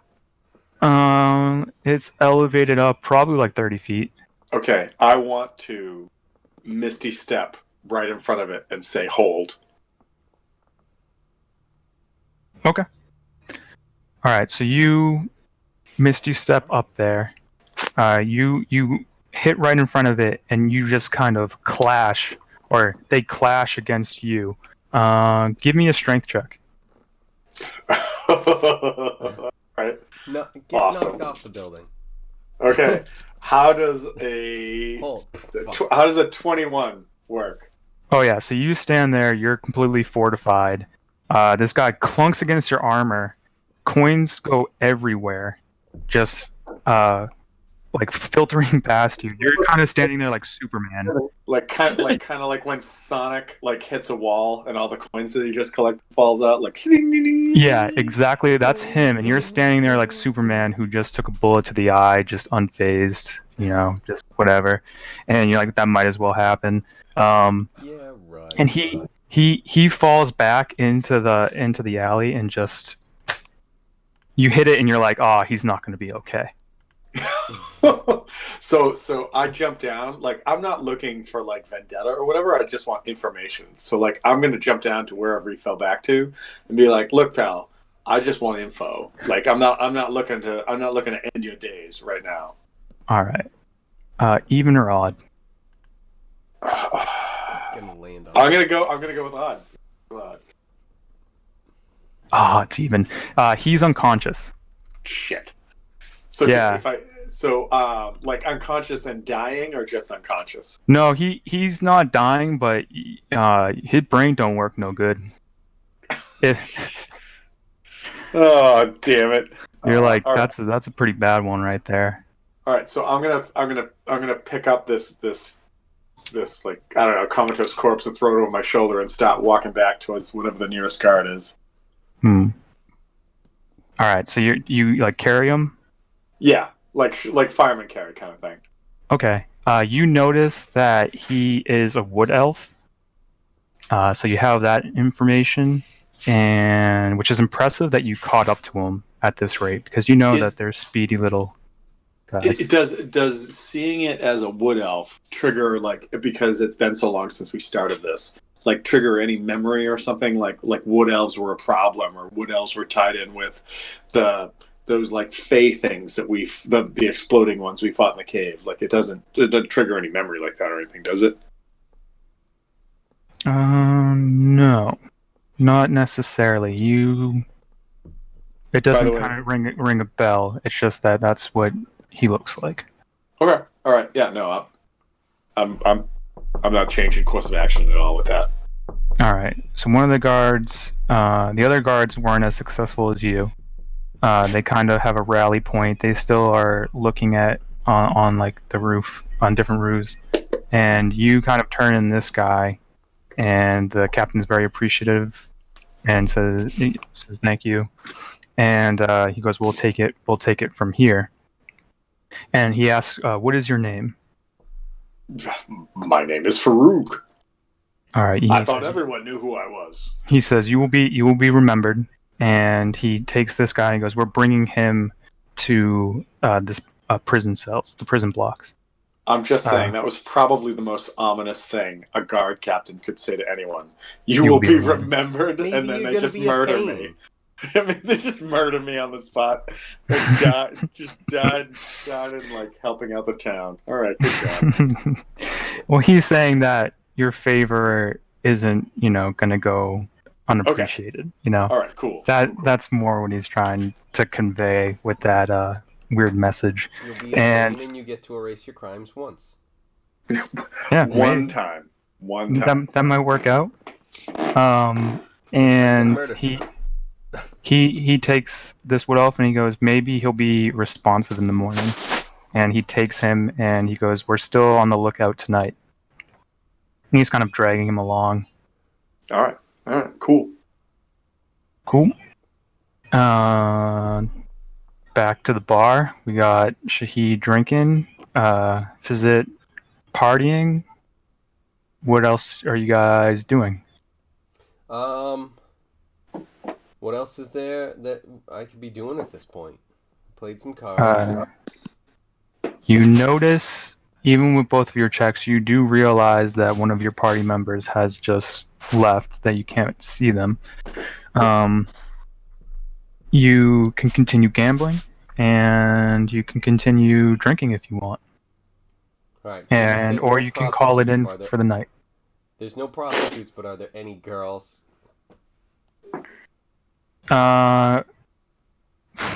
You can certainly try to hit on some of the other girls there. I'm winning in in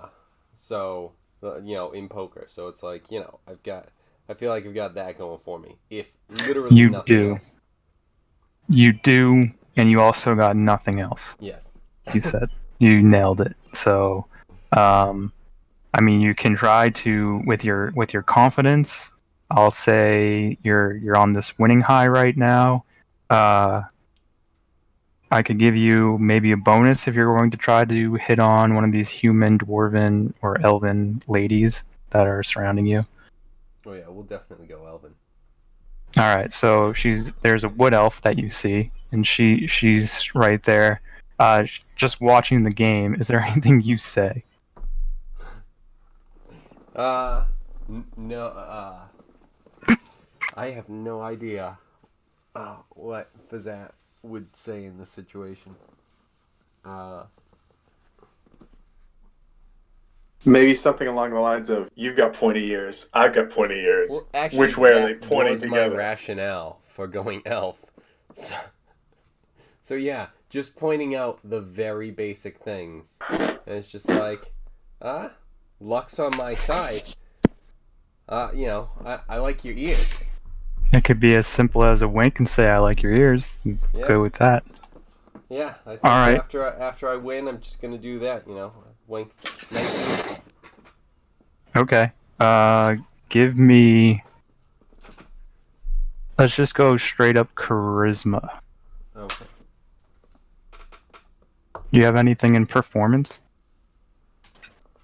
No, that's the same. Okay.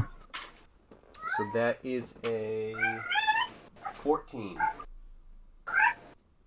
Oh yeah, you just make it with the bonus. I was giving you a +1 because of that winning confidence. Yes. And she kind of seems it as charming, and she kind of comes up to your side, and it was just like, I like the way you play this game, and she's just kind of like, being your, I don't know, what's the word for it?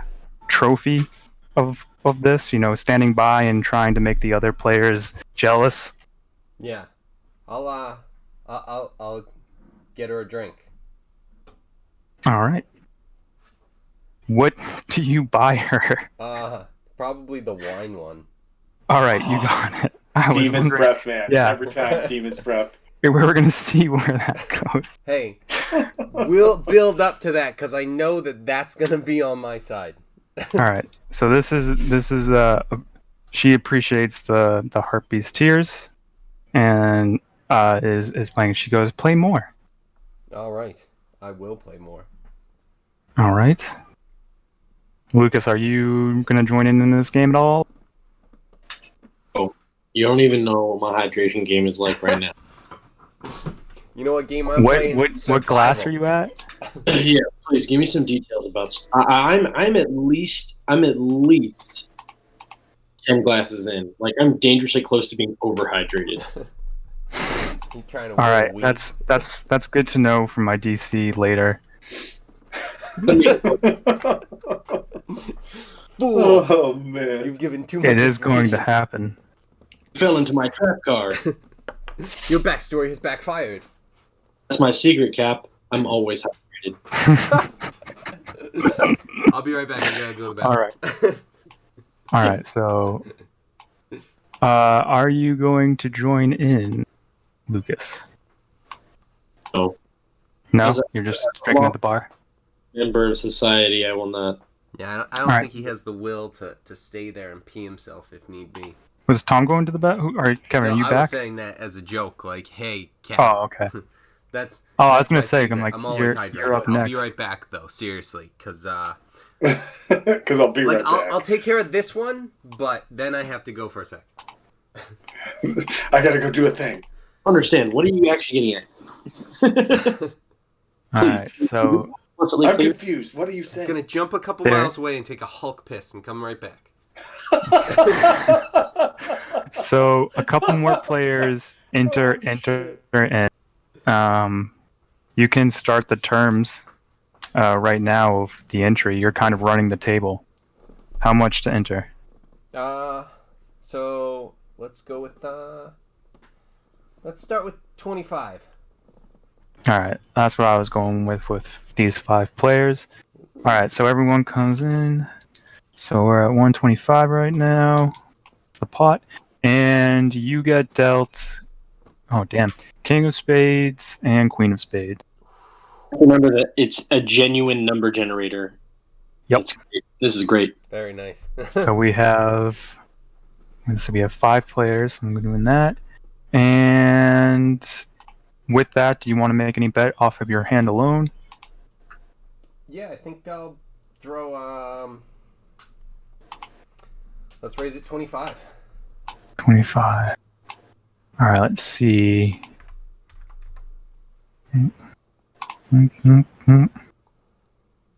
Ooh, wow. All of them call you. Okay. Holy shit. So we're at 250 for the pot right now. Don't Every love game. this so far. Damn, okay. Here we go. And here comes the flop. A penis. Alright, so you have 4 of diamonds, 8 of hearts, and Jack of clubs.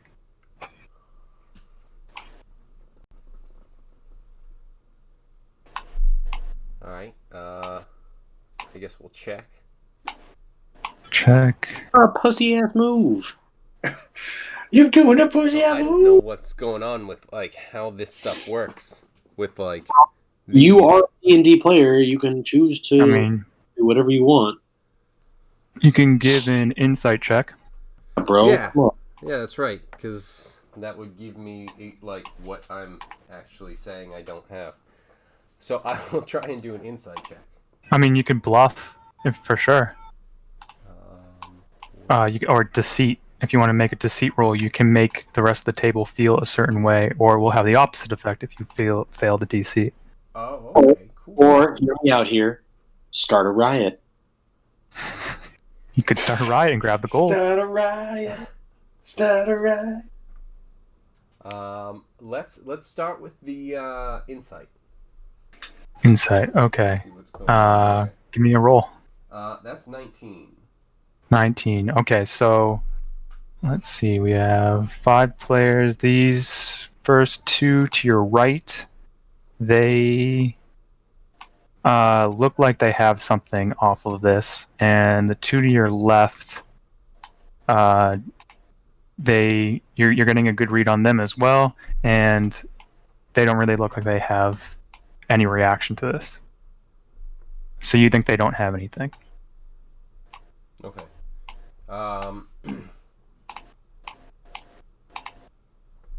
There's all this goddamn clicking. I'm just letting you know that I'm as lost as you are because I'm just doing this in real time, so I have no idea who's going to win. That's part of the tough thing for me too. Where it's like this isn't like poker would be like maybe you let this one go, sort of like shit. But I'm also making rolls for what they want to, if they're staying or going or things. So, check. Let's go with I'll raise it. Sure. Okay. Let's raise it another 25. 25. Give me a deceit check.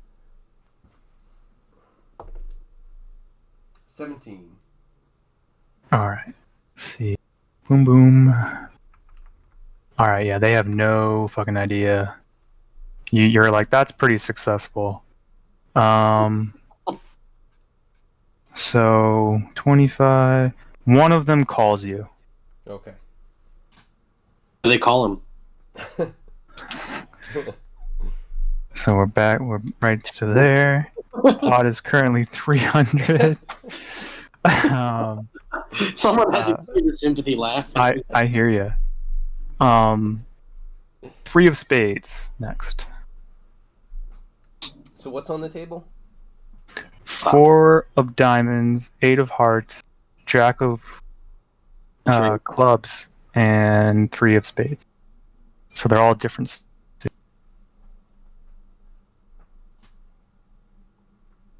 Such a great hand too. I was like, oh, that's a good one. I know, but it's just like it's not anything yet. It's like, all right, I'll raise another 50. All right.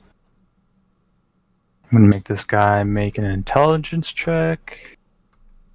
And all right, he thinks that you have good chances, so he backs out. So you won 300 gold. Unreal.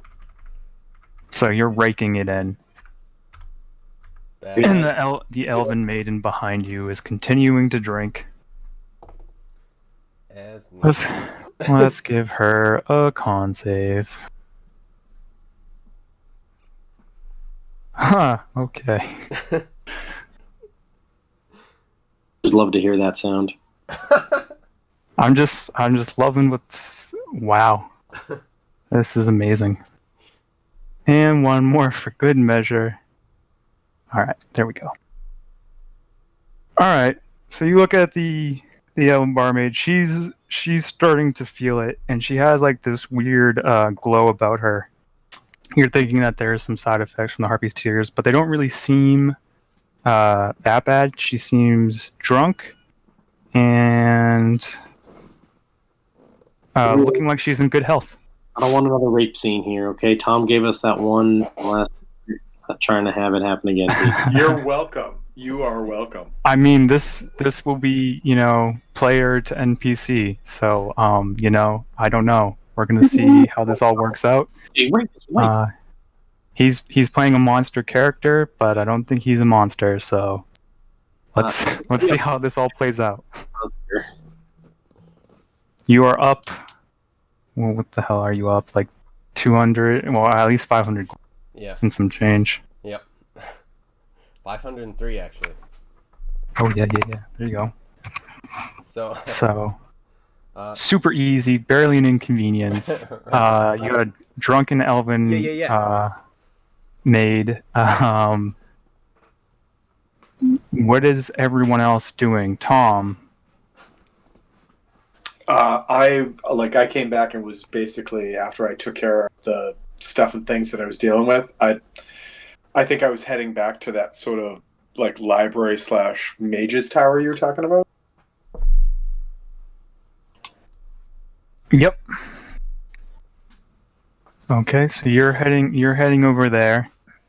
The library is open, and there seems to be just one young wizard, like a young adult human, just sitting in a dimly lit library.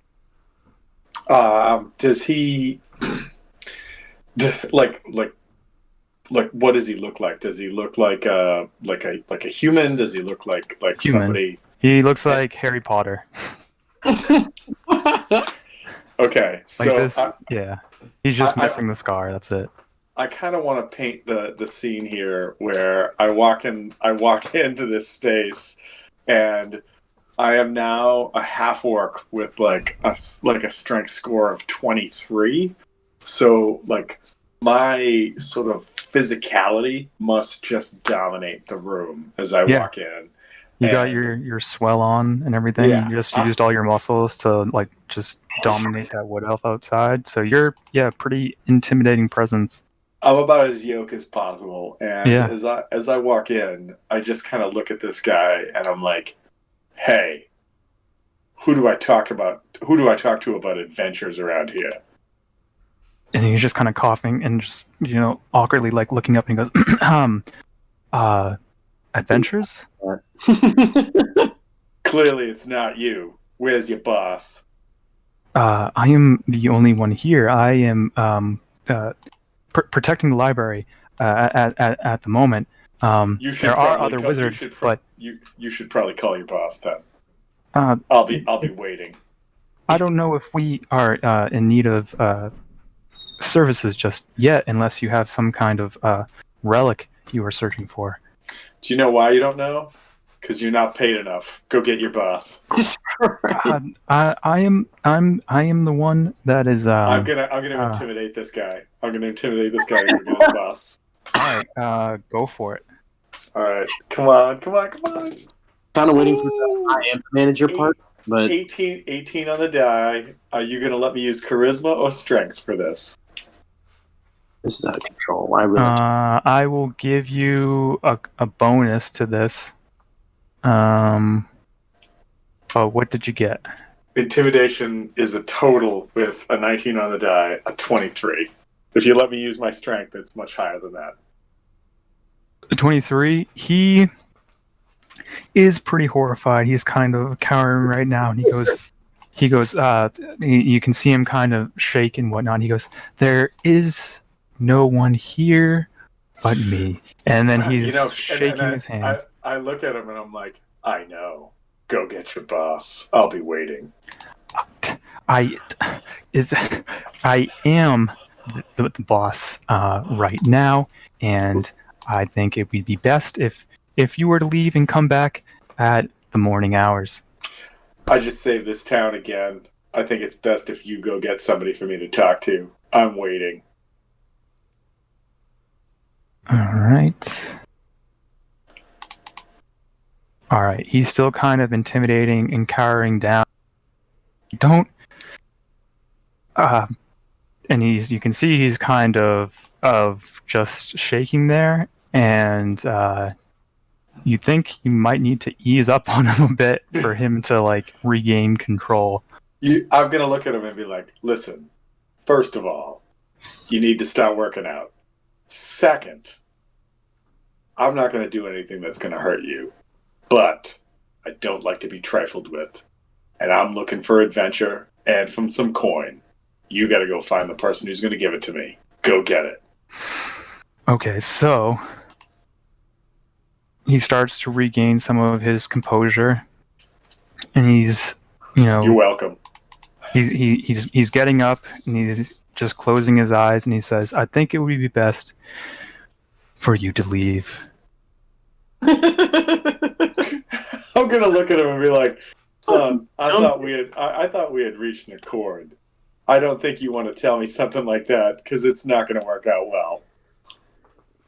You see him start to pull a scroll out of his sleeve and unroll it. I'm gonna look at him and I'm gonna say, "I'm gonna give you one chance to not do that." All right. And I will wait. I will do that with a secondary intimidation check. All right, go for it. Come on. Natural fucking 20. Natural fucking 20. Okay, so he once again, the scroll in front of him just kind of falls to the floor and is rolled up right there, and he is kind of cowering again. And he was like, "Please, there's no way for me to do what you ask at this moment." And then he's just kind of stuttering there, stuck on that. So I look at him and I said, "Listen, I don't want to crush your skull just yet. When do I come back here and talk to somebody that's not you?" We're open early in the morning. The rest of the wizards, they all get up at 6 in the morning, and we will have our doors open again at 8. 8 a.m. I will be here. Don't make me upset that I can't have to wait until 8 a.m. And I bend down and pick up the scroll he dropped, and I walk out. All right. You now have the scroll of telekinesis. Ooh, that's pretty badass! You're very lucky with that natural 20. I have because no doubt. he was about to just force push you right out of there. Well, I'm not gonna lie. It would have been really interesting to have like opposed strength checks to do that, since I now have my belt. But yes, okay, cool. And so I guess I'm gonna make my way back to the bar. As you leave the library, the arcane lock spell is put on all of the doors. All of them just go and close, and you can see the magical presence, and you immediately realize you're like, oh yeah, they don't want anyone in that night anymore. I cast Green Flame Blade and just no, I don't. No, I don't. All right, yeah, no. I'm gonna go back to the bar. All right, so you're all back at the bar. You have this. As you approach, you enter in. Let's see. Shahid doesn't seem to have moved at all, but has lots of different cups of water. He, for some reason, wanted like a few. You don't even know. There might be even more water. Some of those could have been refills, and he just couldn't fill it fast enough.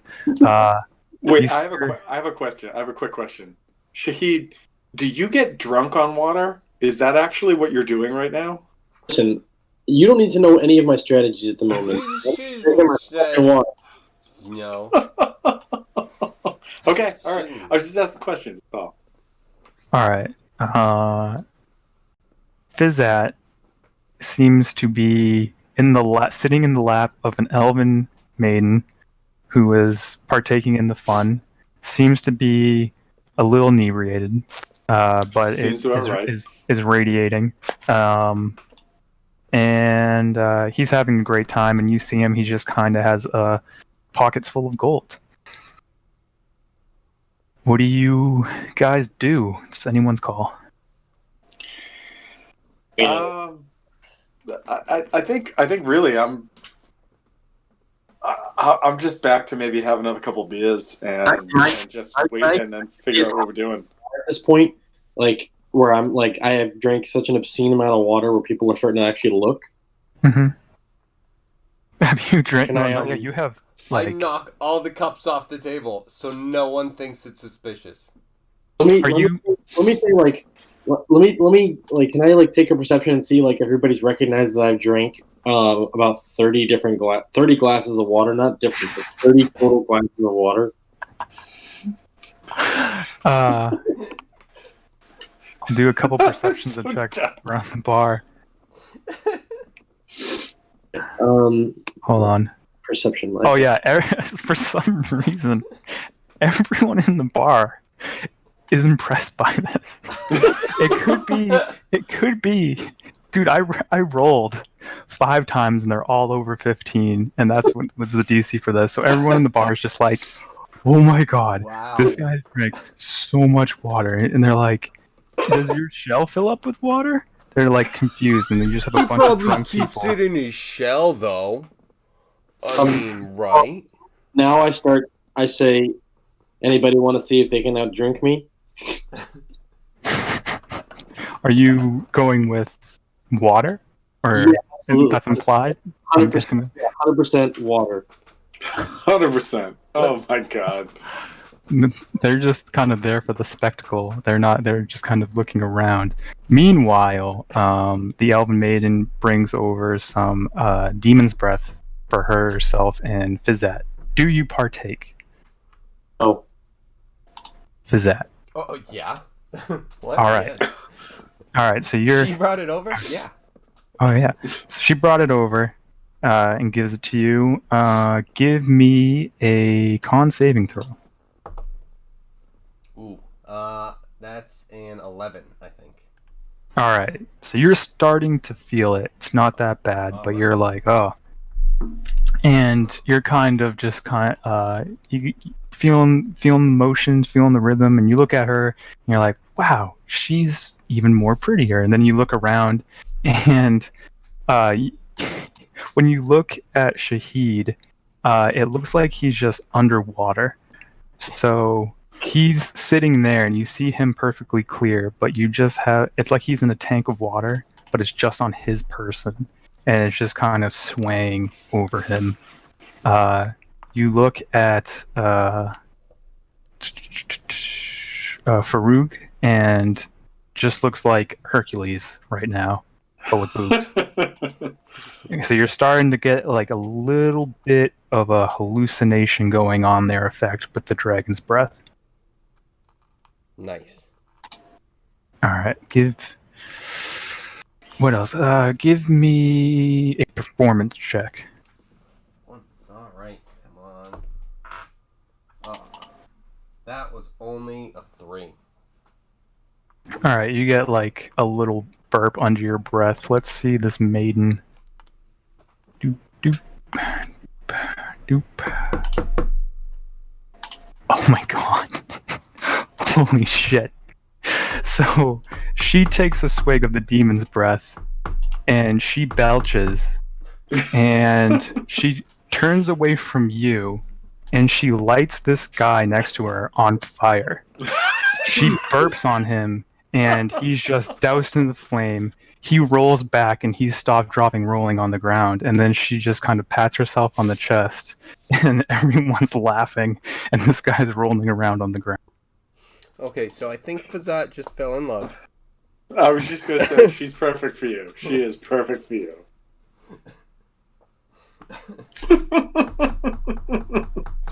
Alright, now I have to make this character a real thing, so Nello. Oh, Jesus Well, this Christ. just got real. She rolled a natural 20. And just fucking I didn't think it was going to be possible. But anyway, she got some of the better side effects of Demon's Breath. Oh, that's awesome. So, we can keep continuing on. I'm cool to keep going on. We can just do the bar stuff if you want to keep going for a bit. But that's essentially it. If you guys want to keep drinking and stuff, then we can do that, or you can call it a night. I'm cool either way. I could keep playing. I think I'm gonna turn. I think for Farouk is good. Like, it's not anti-drinking just so much as like you guys are still clearly engaged in like the barroom scene, and Farouk just dealt with a bunch of shit outside, and it's just sort of like, all right, man, I guess that's what's happening. So whatever. So Farouk can go either way, but it's probably gonna crash if nobody else is down. Okay. Cool. And I know, Lucas, are you going to keep on keeping on, or is he going off to bed? I'm going off to bed. I gotta make. I know you are, but Yeah. what's your last move before going off?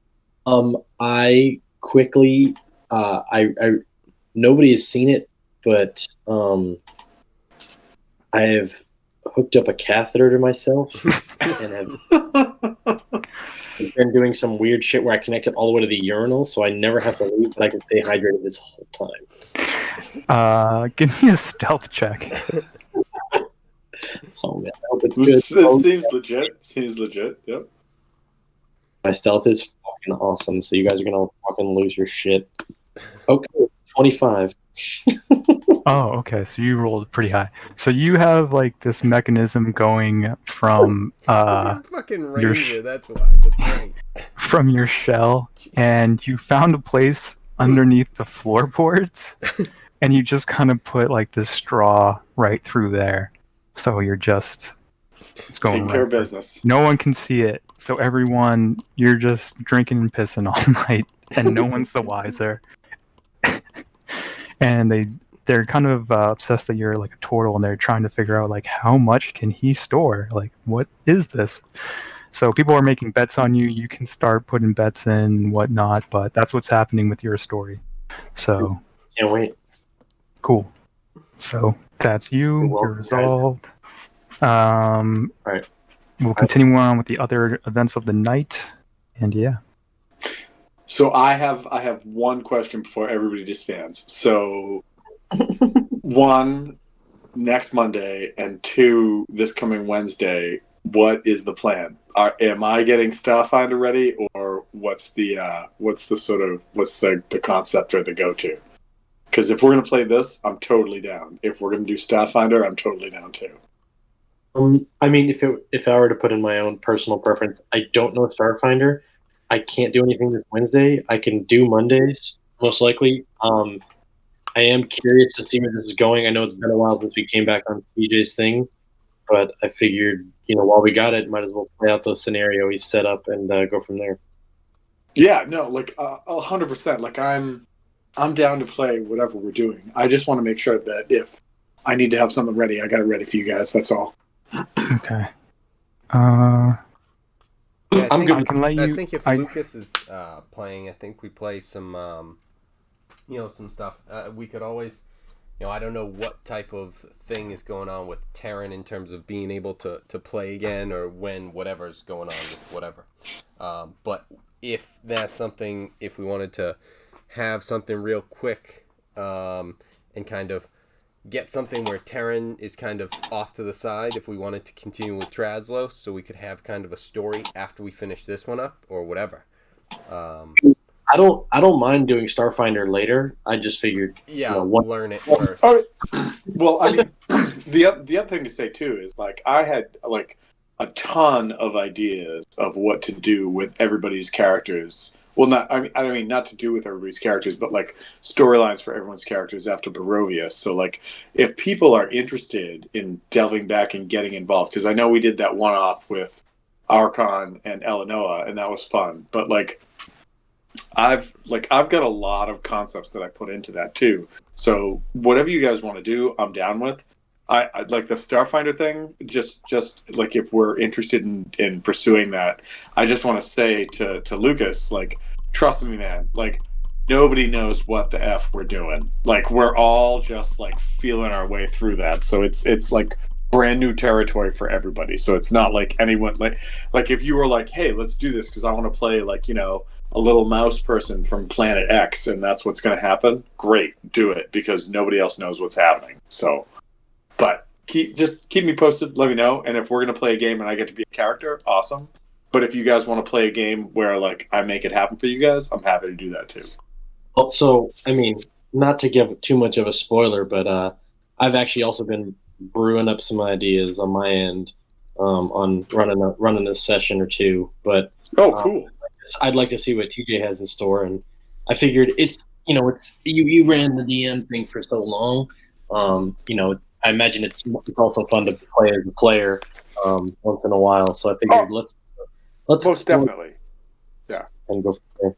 I just like I'm not gonna lie, like you guys were a fun group to DM for, and it was like because like so much time and effort got put into that, like, and then you got all that really cool fucking loot right at the end of it. I'm like, I would love to see the dumb shit that you guys pull off with what you have. So.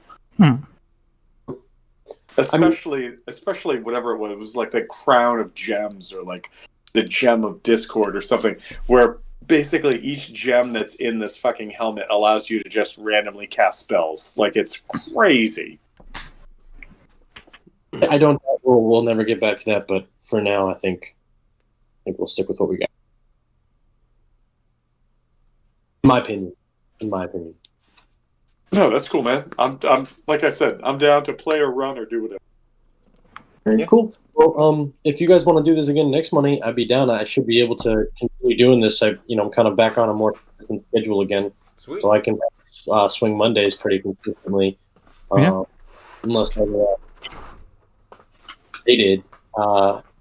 But yeah, other than that, I think I'm. So, yeah. All right. Next, well, welcome back next to Monday, I guess. Welcome back to the fold, bro. Thank you. Good to be back. Good to be back, yeah. Good to have you back. I'll have to find out where I did with the rest of these missions and whatnot. So I don't know, TJ. If like every adventure is Monday night and we're all just sitting around drinking, doing dumb shit, that's cool too. Like I'm down with that too. Just give us loot periodically so we can buy stuff. That's all. Yeah. If what I just put together right now was I had these drinks and everything.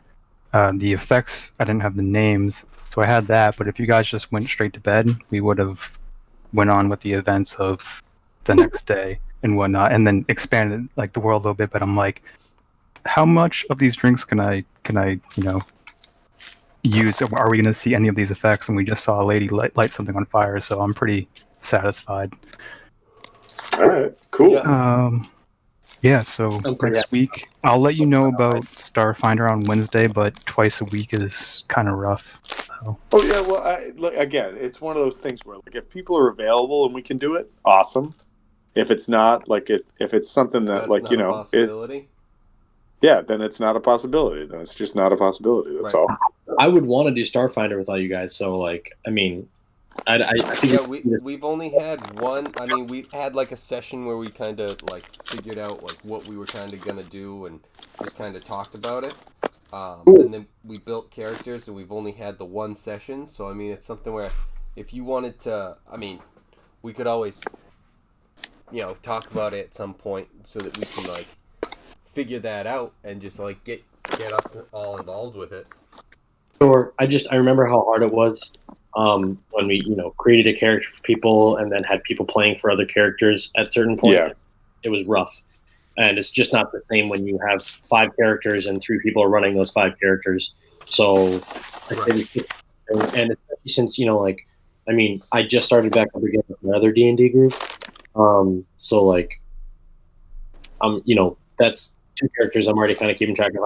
I've overlapped with them by accident in the past. Like I've just like said things that my other character does, and so I want to get it all straight in my head. Plus, I have this fucking essentially newborn animal in my fucking home, so I got to do that too. So. Yep. Well, puppies. They are so much fucking work. I think so. She's only pooped inside the house once and peed all the rest. So that's not bad at all. She's done okay. She's sleeping in a crate right now. Yeah. So Out of how many days? this will be the 3rd night she'll be with us.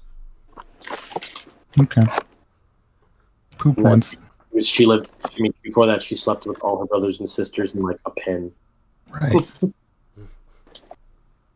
This has got to be a luxury life, dude. She has like a fucking billion toys and like a whole bed to herself. Yeah. And then when you have to see how often the dog actually uses it. Yeah. And one thing I know from raising a dog is you never use the bed as punishment. Oh yeah, this is purely like her safe spot. So like, right. She goes to it on her own, and she has her toys in there, but it's not like you discipline and put her in there. Right. But anyway, you guys want to wrap up your characters for what they're going to do for the rest of the night? We're going to continue to water. All right. Later, Lucas. See you next week. Your fellas, have a good night. So, all right, dude. Good to hear you again. Thank you. Bye. So, Tom, what is Farouk going to do for the rest of the night? I think Farouk's just going to hang around, have some, and then like if there's a place to crash out, then that's where Farouk's going to go. Like we're wherever that is. A room is ready for you. This like tavern inn thing that's going on there. So everything's right there. This family of dwarves seems to be taking some pretty good care of you guys. How you kind of recognize after having 2 beers and still feeling nothing that this belching giant might have synchronized with your belt a little bit. As far as like strength goes? Oh yeah. Okay. So you might get a temporary bonus from that if you drink enough or pass out drunk or what have you. I think like Farouk like recognizes that and kind of like she kind of is just like, all right. I mean, no, I'm good. Like I don't need to like overindulge and everything because if I got to come back to this well, I want to be able to come back to it, and not have it be a thing. So she kind of bows out and it's like, okay, I'm cool. I'll talk to y'all later. And then at some point, like kind of disappears into the. Well, so here's the thing: is like, so her class is Eldritch Knight, right? Mm-hmm. And so the Eldritch Knights are people who are both like traffickers of like melee and just like, you know, like the middle of getting in the middle of shit, and also all the magics that are in the world. And so seeing magic is not something that's like shocking to her, but it's also not something that she needs to like immediately just be like, I gotta jump on this bandwagon and go get it, you know? Okay. I'm cool with, you know, her wanting to keep her wits about her and whatnot. But I was surprised. I was only surprised because with the whole belt bartering thing that we were doing, you were really going for the more strength, and I'm like, this might be a pathway to more strength for a certain amount of time. You don't know how much you need to drink, or you know, do you feel it? No. I think that's why I was that, surprised. I think that she recognizes that like this is impermanent. You know, like maybe you wake up tomorrow and you feel better, or maybe you wake up tomorrow and you are like totally inconsequent, right? Like you're just not even part of the equation because of the amount that you've decided to go and have to drink. Which, I mean, good on you. Like she's never gonna be that like person that's like, no, F you, that's a terrible move. But she's also like a character. Like I realize that like waking up and having penalties means that some of her innate abilities might be really like impinged by that. That's not Okay, that's cool. All right, so you just go at your leisure, and then to your room. So then, Kevin, we have you and this drunken maiden that you've met at this bar, who seems to be enthralled by you winning, and somehow your charm is creating enough benefits that she doesn't mind that you're a goblin. All right. I would also like to cast minor illusion if I could, and just kind of change a little bit. Just give my actually, I don't know if I even want to do that. I'm just trying to think of like changing like my face for a second. But I'm not gonna do that. No, you can. So anyway, kind of like figuring about wrapping it up, because I don't know if we've got stuff going on tomorrow, but I'm gonna see if she has a room that we could keep partying in. She's like, I thought you had all the winnings, big boy. Yeah, pretty much. She was like, she's starting. You can tell that she's starting to hallucinate a bit. She's a little bit more far gone than you. She's saying things, talking about people, and seeing things that aren't really there. Surprisingly, she sees something similar to the water around Shahid there, and when you ask about a room, she's like, aren't you a guest in this tavern? Oh, yeah. I just, if we're gonna go keep the party going, I didn't know if you had a room. Otherwise, I'll get another one for us. So because I don't know if like if I would have my own room. Otherwise, it's just like, yeah, then we would just be going there. You could ask Kato, the bartender. He's handling all of this. It's his place, so you could definitely ask him. Yeah, so it's like I would ask him like what the room situation is. So like the rooms that he was providing, was that going to be like one room for the three of us? That was the idea, but he will give you. He mentions that we have a very lovely room that it can be private for you for 3 gold pieces. That one. And I put them down. Taking it. Taking it. I put down.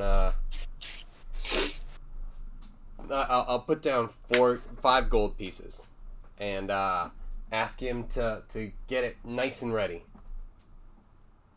And he kind of bows and he goes right away. And he just kind of waddles off in his dwarven fashion and goes right up the stairs.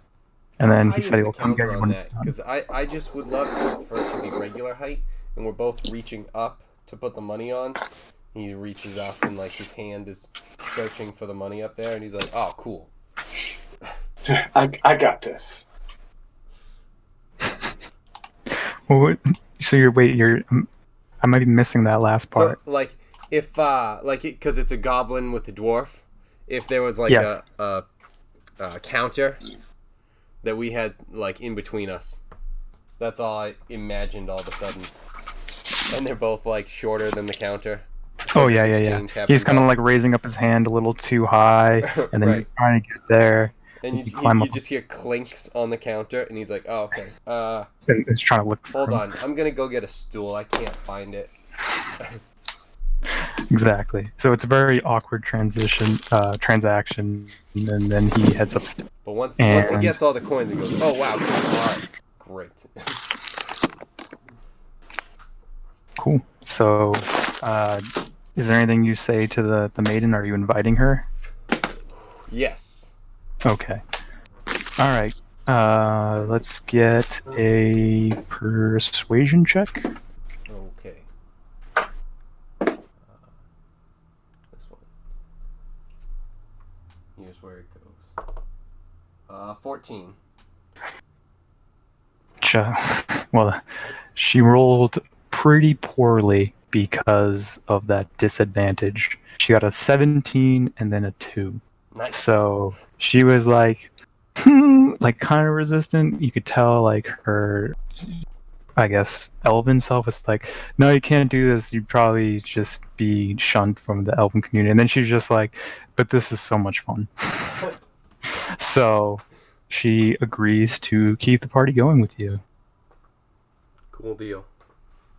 And so when Kato comes down, he says, your room is ready whenever you want to go. He offers some more drinks. Yep. And what do you do? Say, yep.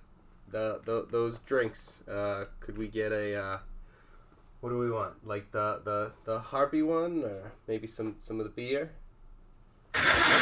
Let's see. Maybe, It's up to you. some of both of them. Some of both of them. So you want the demon's breath and the harpy's tears? No, the, what's the other one? The Belching giant? the giant one. Alright, so one of each.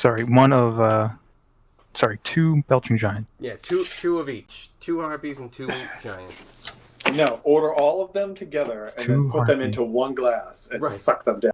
Right. Alright, so in what order are you going? And then we're going to need con saves. I cannot help with these. No, I was like one of each, like for whoever would want it, or like if she wanted the harpies, I would have the giants. Alright, should we go with the harpies? Alright, so would that be 2 saves? Oh, if you offer it to her, she'll take the 2, and then you see her take 1, and you're kind of like, she's like, now she's looking, pretty drunk. And then she takes the next one, and then somehow just handles it like champ. Nice. So she's kind of, you think that, it's dangerous to keep adding, but because she's had a couple, and she also lit a dude on fire. There is that. I wasn't planning on just like chugging them right away. I was just saying like we'd have those available to us. But hey, if she doesn't want to waste it, I'm okay with that. Yeah, she ordered the 2, so you agree to it, and then she has 1, and then you can kind of see a shift in what she's doing, and then you're like, maybe, and then she just like downing the next one is just like, what? Doesn't Nothing. Just that next one doesn't affect you. So 2 checks for you. Yeah, I'll make the first one and see if I finish up the next drink. Alright, so that is a 15. 15, nailed it. Alright, and yes, so I will down the next one, because that one is a 7. Didn't. 7. All right, so you're starting to feel it even more, and you're now inebriated, which is essentially poison. So you have disadvantage on skill checks. So that's where you're at right now. But you're feeling pretty good. You still have your mental facets and everything. That's a because that's not damage. So because I'm immune to poison. Also, what's your? Oh, then you have advantage on all these saves. Oh. Wait, you're immune to it? I'm immune to poison. Oh, damn. Okay, yeah, you could be chugging this stuff. Oh, okay.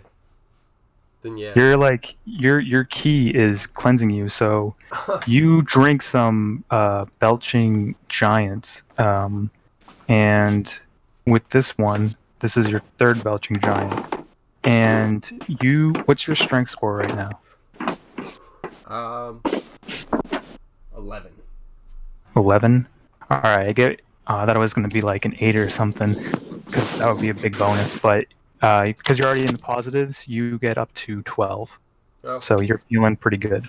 Yeah, it's not that big of a bonus, but still a bonus. Could I This is just temporary, of course. Yeah. So could I actually order a now that I know that it doesn't even affect me?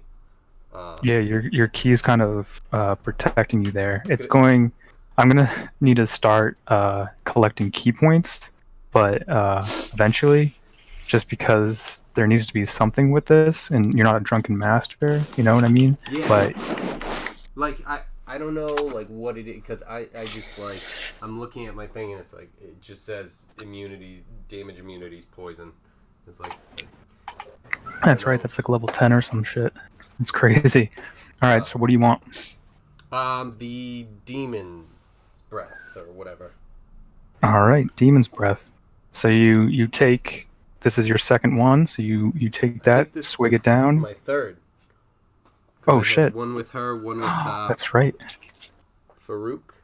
That's true. So this is your third, and you give me a con saving throw. And I just know that you won't be poisoned. This is an 11. An 11? You start to feel some fire in your chest. This feels like it's kind of burning right now, and you have like that burp going on. The hallucinations that you're seeing around are getting a little bit more intense. This is like a different side effect other than just the alcohol. Yeah. But you start to feel this fire. Give me a I had a bit performance. Yeah, give me a performance check. 13. 13. So you kind of clumsily kind of like belch a little bit, and there's a bit of a flame that comes out of your mouth as you put the glass back down. The fire in your chest is still kind of there. It doesn't feel like it's subsided, but you like there's some relief after that. Do you want to keep going with the demon's breath? Yeah. What was the last? What was the last one? What was that question? Oh, would you want another demon's breath? No, I think I'm good. All right. Okay, so you're good there. You also realize with all the ki flowing through you that this headband is also warming up. I forgot to mention that before. I didn't realize that you put it on right away. And you're noticing that the ki flows through it like it's part of your body. Awesome. So there might be something that you can do maybe after this rest that can give you more insight. That, or you can, try to focus on this a little bit before going upstairs. Or go upstairs and then try to focus on you and your headband for a second before partying with the Elven Maiden. Yeah, I think that one. Go up, focus real quick, and then see what I can do, and then be like, hey, cool, that's what this is, or I still don't get it. Sweet. All right, so you guys, everyone has pretty much gone to bed. Shahid is still there drinking water with a crowd surrounding him. Who thinks they can outdrink me? Exactly, and he keeps just going on, and they're all kind of curious. He's starting to act like he's drunk, even though he's not at all, and they're kind of like, did he drink so much water he gets drunk? Is that a thing? He's like really messing with these locals. So you go upstairs and you focus. Give me a wisdom check. Not a save check. 4. Oh, 4? Yeah. Alright, you think it might be a side effect of, you drinking and your key being used to protect you right now. So you're not exactly sure, but you're feeling, like I said before, like this headband is a part of you. So you're not really sure what's special about this. But we'll find that out next time. Cool. But to last episode, Dragon's Balls Bay. Cool. All right. So Selvendar next week. Yes. All right. Sweet. And then space combat sometime in the future. I'll hit you up on Wednesday, but I'm not positive, or some other time next week. But I do want to know how it works. Okay, cool. We'll play it. We'll play it by ear. We'll figure it out and go from there. All right. Also, Tom, was I just when we were in there, one of the things was did the ships have the rear facing gun? It was us that didn't, right? You guys did not. You guys, your scanners. All you know right now is that what you fired upon, there were no shields. Yeah, That's what you know. In that one's rear quadrant. Right on. Cool deal. Yeah, we have everything but that back one. True, but it also, one of the things to note too in Starfinder is that if you guys had I don't have your stats in front of me, so I don't. But if you had mounted a turret gun can actually fire at any quadrant, and so it's it basically means that anybody is eligible to fire at anybody at any point. Yeah, so that would have been awesome. So, but it's one of those things that if you don't have it now, that maybe you upgrade to if you don't die and your ship upgrades with you when you. Do you know if there was no slot for that to begin with for our ship? Mm-hmm. Maybe not. So, do you know if there is an upgrade to upgrade your ship to create a new slot? I didn't see anything like that. When you level up effectively, your ship levels up with you, and that's when you have the opportunity for X, Y, and Z to occur. And that's really where you guys are at right now. So you guys have your ship, you've created it, you're going to fly it through, figure out what happened. Hit level 2. As long as you have access to a locality that has that has the ability to update a ship, mechanically, etc., then your ship will be able to upgrade to what a tier 2 status is. I think that what ends up happening though is that because you have a light ship, right? You don't have a medium ship, you have a light ship. Yeah, we have a small one. Yeah, so at some point, if you guys start amassing crew and you're well, shit, I'm gonna need a bigger thing, right? You guys can do that, but when you do that, it has the potentiality of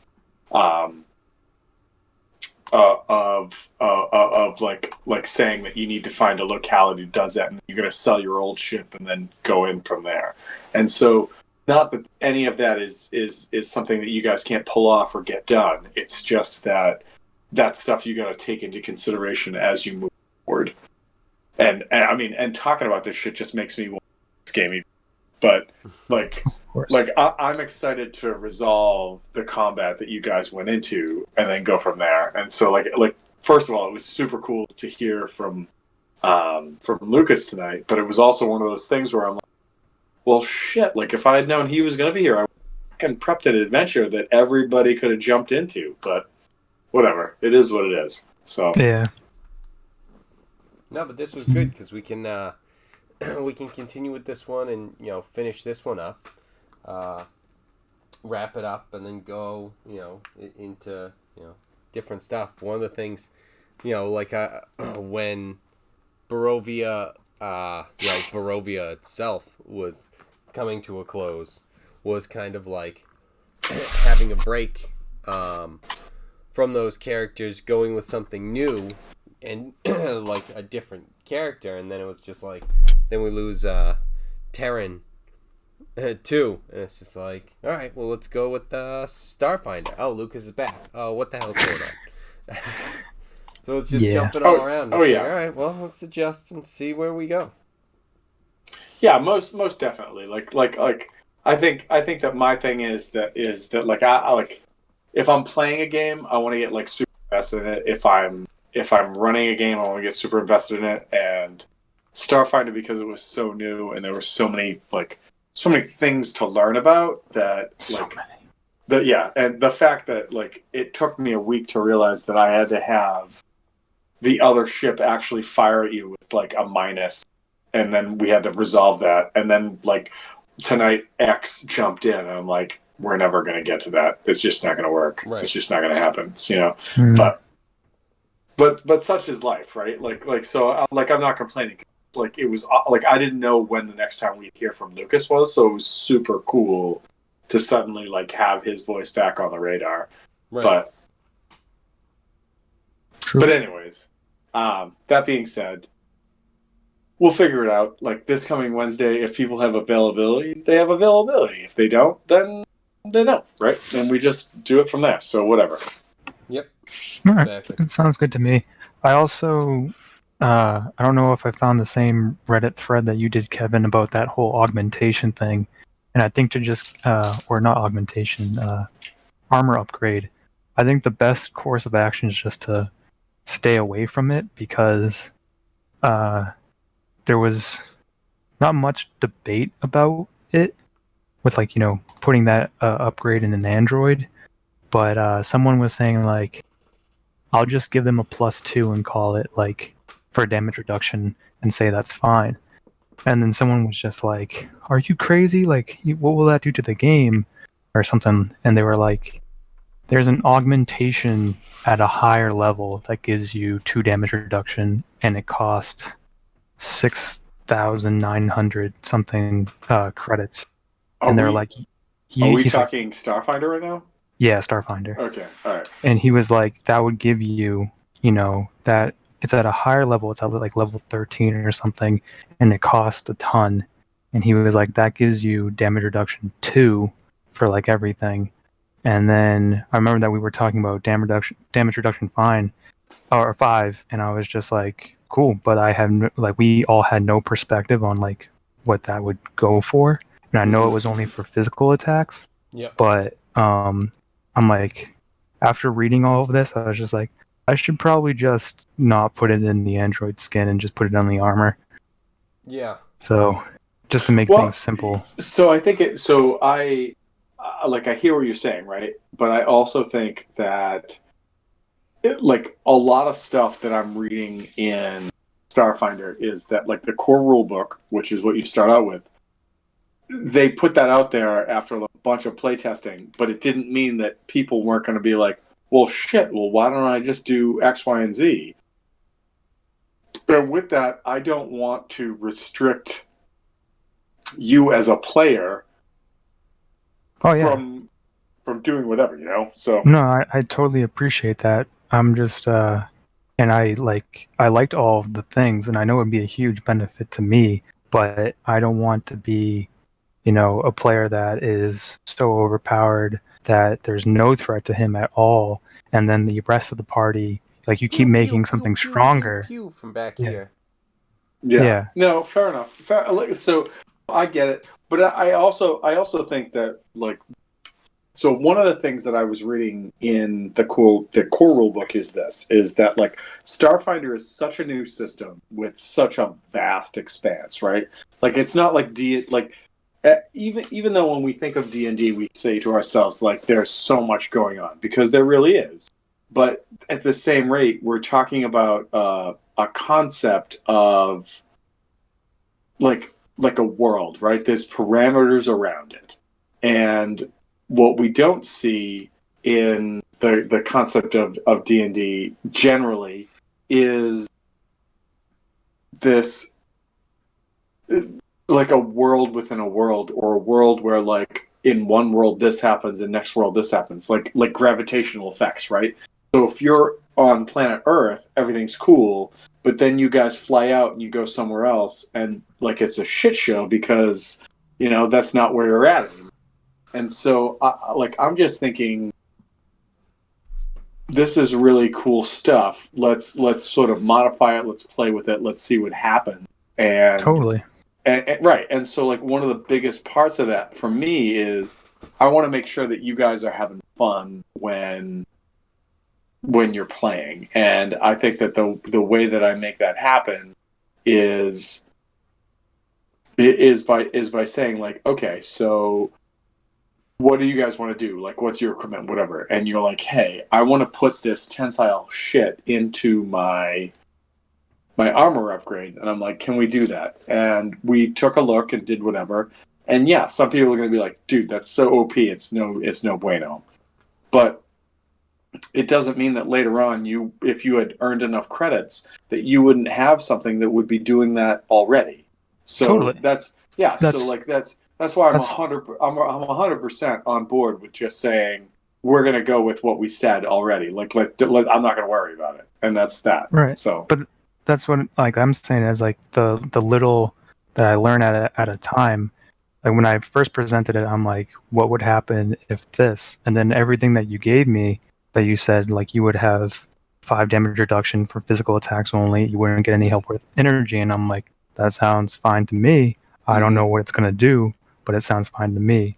And then I looked at this, and I think Kevin said he found one that they're like, what's up with home? Like, does it need to be homebrew? And some people were like, yeah, just, play the game how you want to play it. And that's all fine and good too. And I was looking at the people's arguments, and this guy was just saying how damage reduction 2 can be game breaking at level 1, is what his words were. And then someone was just like, why would you don't flip a gasket? It would work in Pathfinder. And this guy comes back and goes, I'm not freaking out. I'm just saying that, these numbers have been tested. If you give someone, damage reduction 2 at level 1, you're kind of putting it off. And, if it works in Pathfinder, that's not true that it would work with Starfinder, because it's like a new system. Right. So, but at the same rate, I think that like no matter what, you're gonna find people that hem and haw and are upset about shit, right? Like for example, like how many times during the Barovia adventure did I be like, somebody give me a will save, and I'm like, fuck, I don't remember my system, right? So I think for us learning the Pathfinder system, the best thing that we can do is to literally just be like, all right, well, let's figure this out and what works best for us. I agree with you that we need to figure it out, but like where I differ is like, I know that I can be a stickler with these certain rules and whatnot, but that's just because I'm still trying to learn 5e at points, and just being like, how do we all get on the same page here? Right. And with Starfinder, I'm cool with filling in the blanks as they come, and like we'll say we'll do this for now and figure it out later because it's an on the spot thing. But like with this one, before manipulating the game, we need to figure out how it is, because my soldier could be, the way I built it, could be overpowered as it is right now. Then we give damage reduction 5, and he's probably going to be set until I think 10 or something. I don't know. So I think that you're right, but I also think that it's incredibly dependent upon situations, right? So like let me put it this way. So like if you in the original Pathfinder setting created a gunslinger, and I know that they've done that in D&D 5th edition now. But if you had created a gunslinger in the original Pathfinder setting, one of two things happens. Either A, you are always a dominant force on the battlefield, and you always make sure your team wins, or you roll really poorly and you die immediately. Like those are the options. And so I think that like giving a character like a low level character like we are starting with the opportunity or the possibility of a like damage reduction scenario, is that scary? Like, is that something that could be really like could backfire, could do whatever? Sure. But at the same rate, I also think that we're creating a scenario that is world and playing, in which maybe some things are working out perfectly and maybe they're not. But let's figure that out and figure out what's going on. So cool. I'm 100% with doing that. The only thing that, and we got cut off because Lucas jumped in and all of a sudden DMX was, in the far future of Galarian earlier. But the only thing that I will say that like I've found so far is that there's no attacks of opportunity, but everybody always has a chance to attack. They just face bigger penalty. And so before we ended last round, according to all my notes and talking to everybody, what happened was you guys like swung around the backside of this ship. You're like blap blap blap, and I originally I was like, oh shit, you get to roll twice, and I reread the rules, and basically you shot once, which means that shot, that fire, that projectile, whatever it is, hit the hull of that ship so hard that it actually hit the critical threshold twice on one system. And I'm going to give you guys the best case scenario, which is the power core, which basically means that ship now suffers a -4 to everything, right? And so, because originally I read the rules and I'm like, every time you hit the threshold, you have to roll. And then I realized, I'm like, right, but that hit was not one hit and then a second hit. It was the same hit that just power punched its way through. So that was one. And then the other thing was that I know that the ship that you guys swung around did fire at you guys and missed, but that doesn't mean that other ship during the gunnery phase didn't have an opportunity to fire you. And that's based on two things. The first is that when you read the gunnery phase, it says that even if your ship has literally been blown out of the water, you still have a chance to fire back. And then the second part is that when you look at range increment, yes, you might be outside the range increment. That doesn't mean it can't fire. It just means it's going to suffer a penalty when it does that. Because, if you guys had flown into airspace over the planet, Necondus, if you'd flown over airspace and all of a sudden Marky Mark comes on and is like, Captain, closing in fast. There's some sort of hostile ship, and he's coming on screen 1,000 hectares away or whatever. And you look and you see, you could quite literally, instead of hailing that ship, try to fire on them, but you're going to suffer a huge penalty for it, because in Pathfinder, everything so if your threat range is 5 hexes, anything beyond that is -2. Anything beyond 10 hexes is another -2. So you can, conceivably, you can fire at anything, because in Starfinder, a natural 20 is always a hit, a natural 1 is always a fail. So there's the chance that something's, fucking 6 miles away from you in space, and you're like, here's a fucking torpedo right at your ass. Boof! And you roll a natural 20, it's going to hit. That's right. How it is. So the concept, or I don't want to say the key concept, but the core concept to this is that there's always the possibility. So when we come back and we sort of check back into the Starfinder game we were playing, that other ship will have a shot at you guys. But because of where you're at, it's either a -2 or -4. I got to add it up, but whatever it is, that's what they got to roll to try to hit you guys. Gotcha. There's a lot of info. I can tell that you're really doing your homework because I don't know any of that. Oh, But- dude! Wait! I just want you to know, like, one of the most fun things that I get to do, provided like my wife and child don't immediately need things, is taking a trip off to like a local like bar, brewery, whatever, sitting down with a notebook and like the rule book or the adventure path and just jotting down notes. Like, I love it. And so we wrapped up last week, and it drove me nuts because I'm like, I gotta figure out what's going on with like attacks of opportunity. This doesn't make any sense. Like ships have threat ranges. You're moving through those threat ranges. Like, how is it? Blah blah blah blah blah. But it was, and that's why I tried to call you and Kevin last Thursday when I had like an hour drive back from Lewiston, and I'm like, if anybody's around to talk about this shit, I need to talk to somebody about it. But long story short, like, I find this stuff super fun to do, and that's why I love DMing Barovia for you guys. Well, I love DMing Barovia for two reasons. One, because you guys constantly didn't do anything I expected you to do, and then secondly, because it's just fun, man. Like it was super cool to be able to play the game, but giving you guys a challenge to get over, and that was cool. And so playing Starfinder and learning the game by like giving you guys challenges and what to do with it, it's just for me, it's just really fun. I just love it.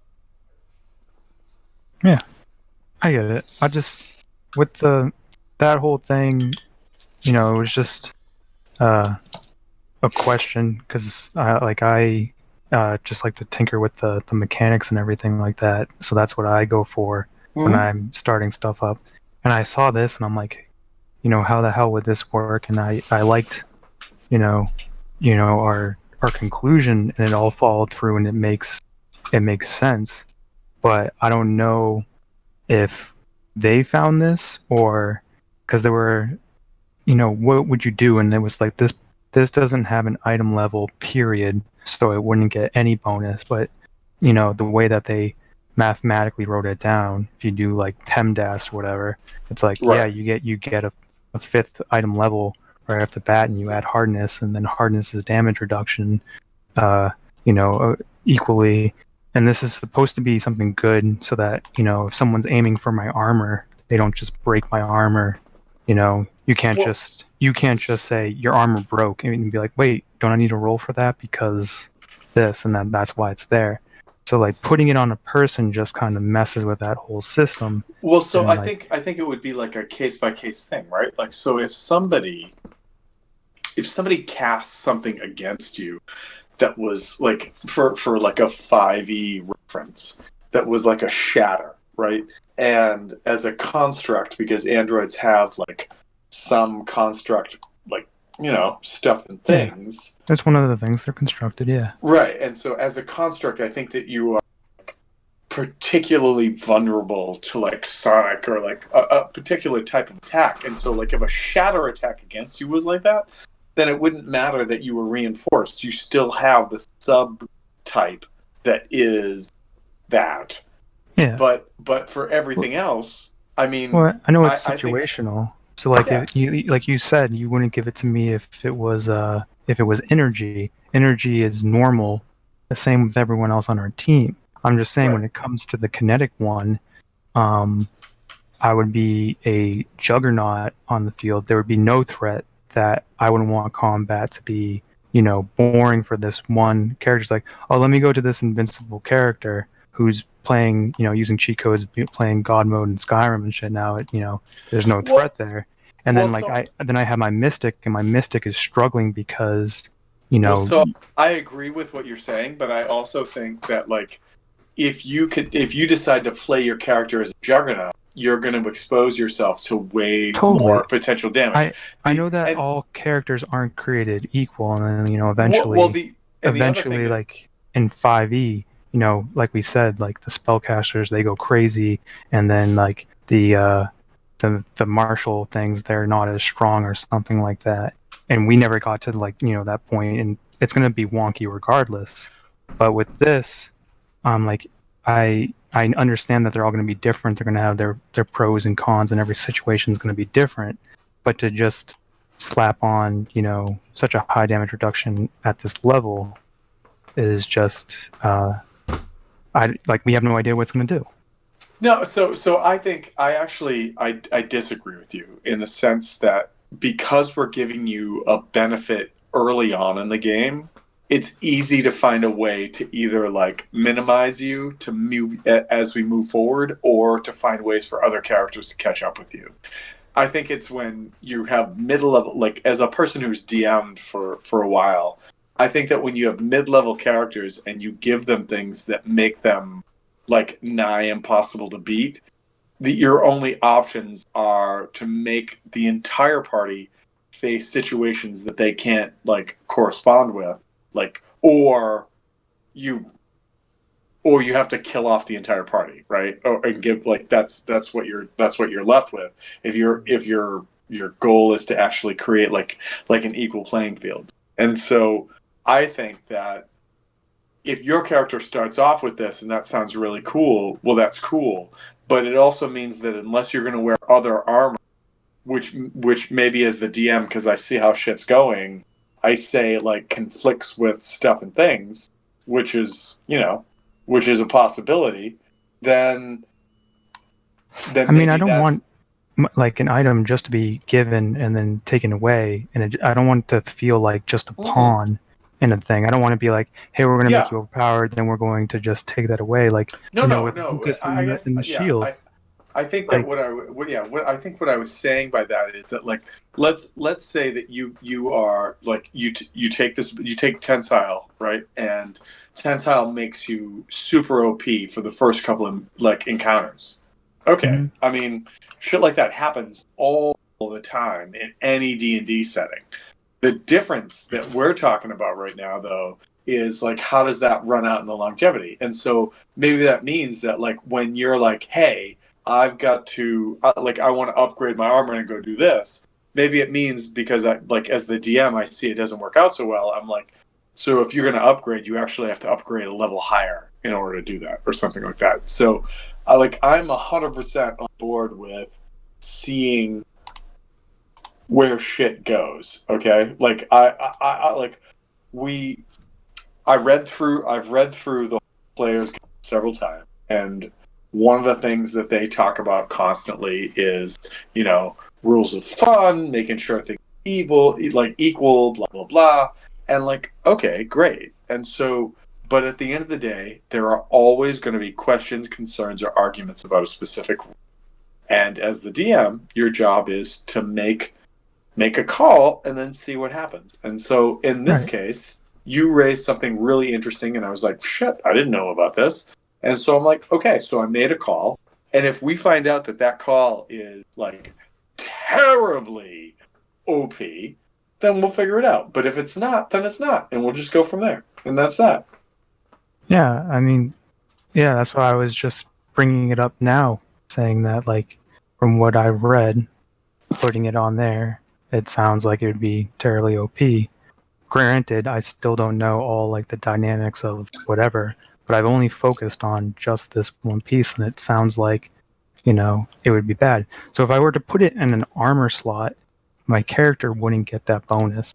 If I just put it in my armor, it only has a benefit for my armor. My character doesn't receive that hardness, which is bizarre to me. It's just... that doesn't make any sense. It's hard to follow, because it's supposed to be the strength of my armor and the hardness of the armor, but that's against breaking, which is different than AC and KC or whatever, KAC and EAC. So it's different than that, and it's just another layer that is just wicked confusing. And that's why when I said what would happen, because it's been bothering me, what would happen if I put it in Android?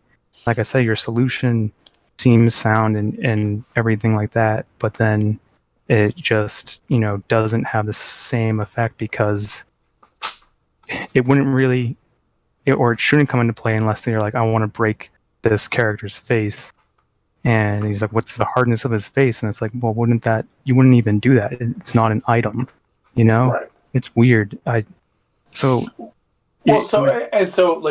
was day in this game that apparently they like the original, like the creators of this game never even realized until after the fact. And it was one of those things where you're just like, how is that possible? Like, how did you not recognize that this was a thing?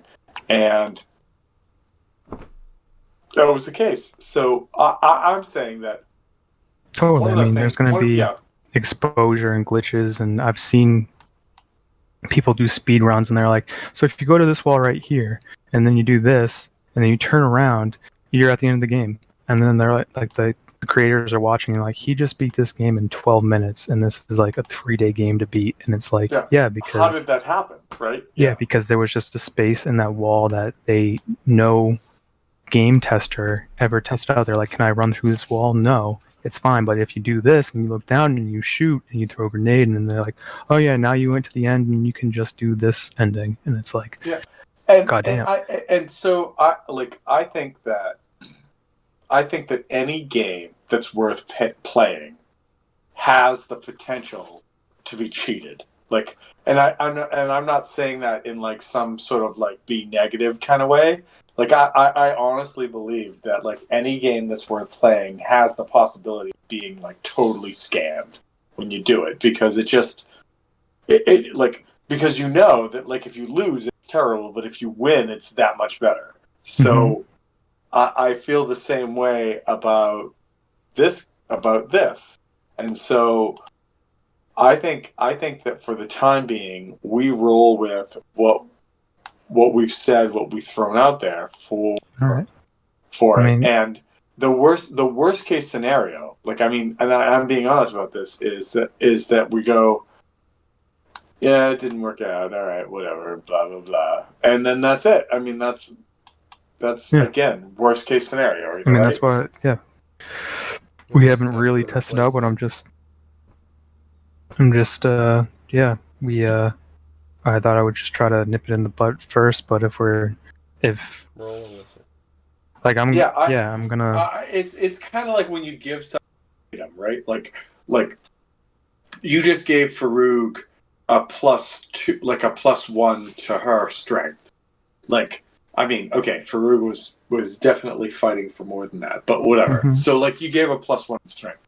If all of a sudden you realize that +1 to the strength is like making the game so like over or under balanced, it's no fun, then that's what you say. I mean, that's what you do. Then Hulk Hogan comes and beats him and all says, the brother, time, what's wrong with you, right? Like, it just does whatever. So see, like, I know that like items, because I've like talked with so many people about like how the hell do you handle items as a DM. Like, it makes no sense. Like, it's crazy, because it's just crazy, like how like you don't really know how it will actually level out in effect.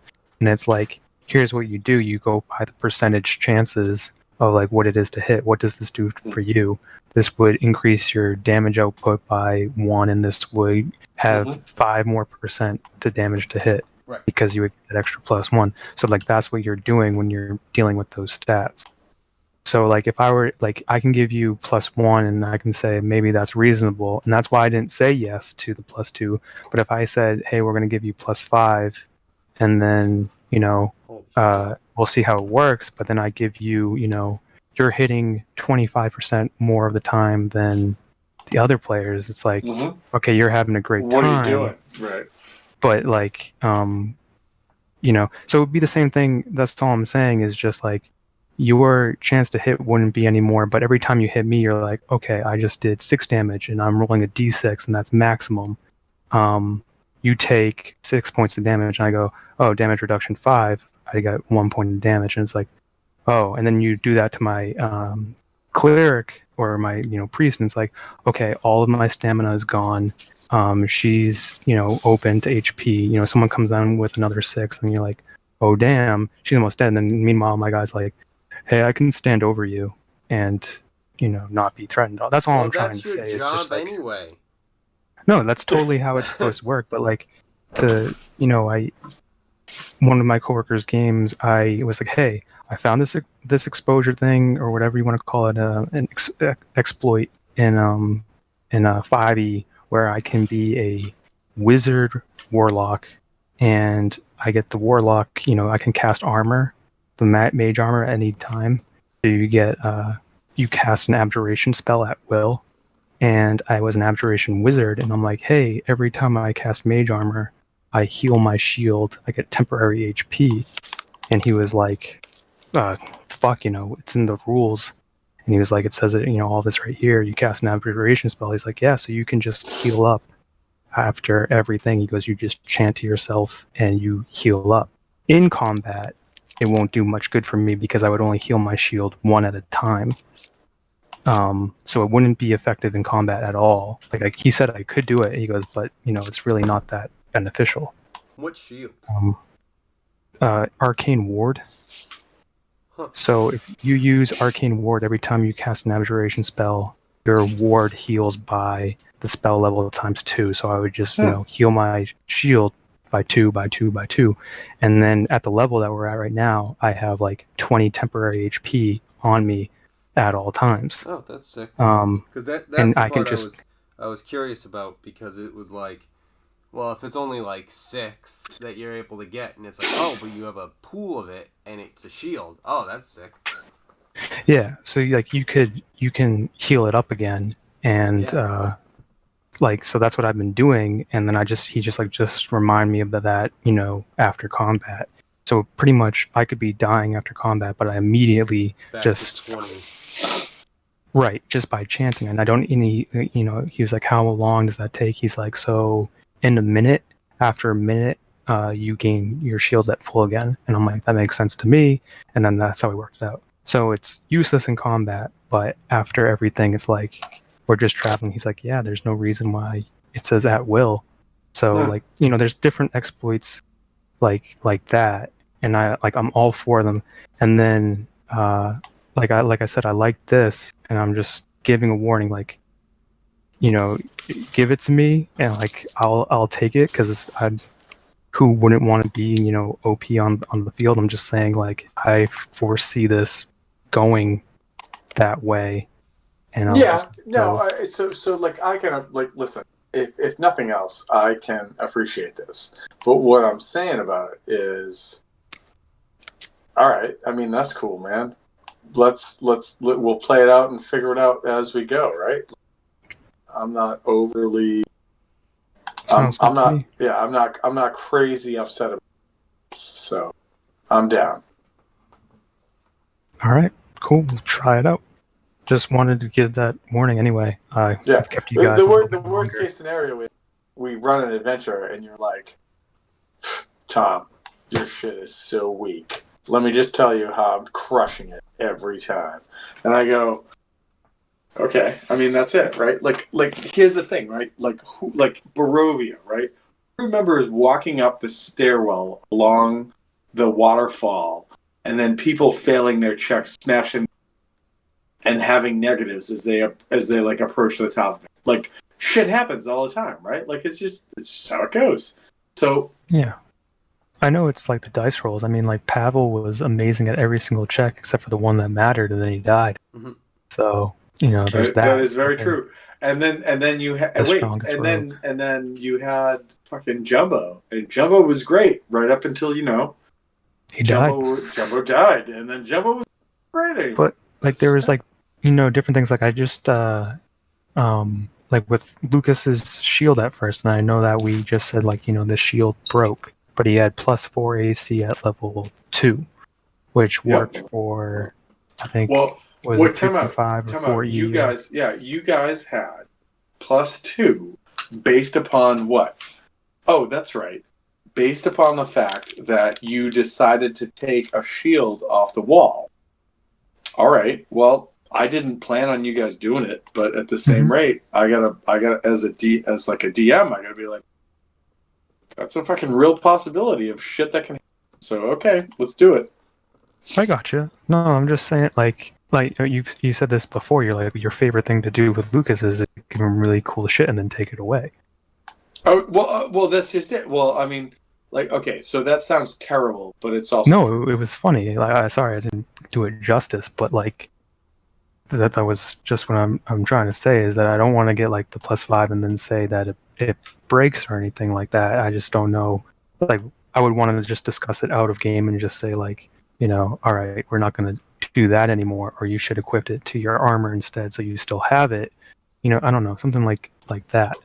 Because like Lucas didn't have a shield wouldn't be after. a temporary thing that you find too. This is part of your like android makeup, so that would be like taking away like elven accuracy or like the move speed of a human, or like taking away the feet of a human.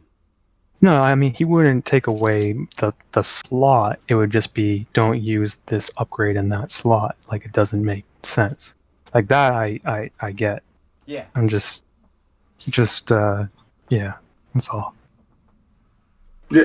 Well, again, you know what? Like, I think that, like, as the person who is like DMing that game, that there's shit that will continue to evolve that we will all look at and just be like, why the fuck did we do that? Or why didn't we do this or do whatever?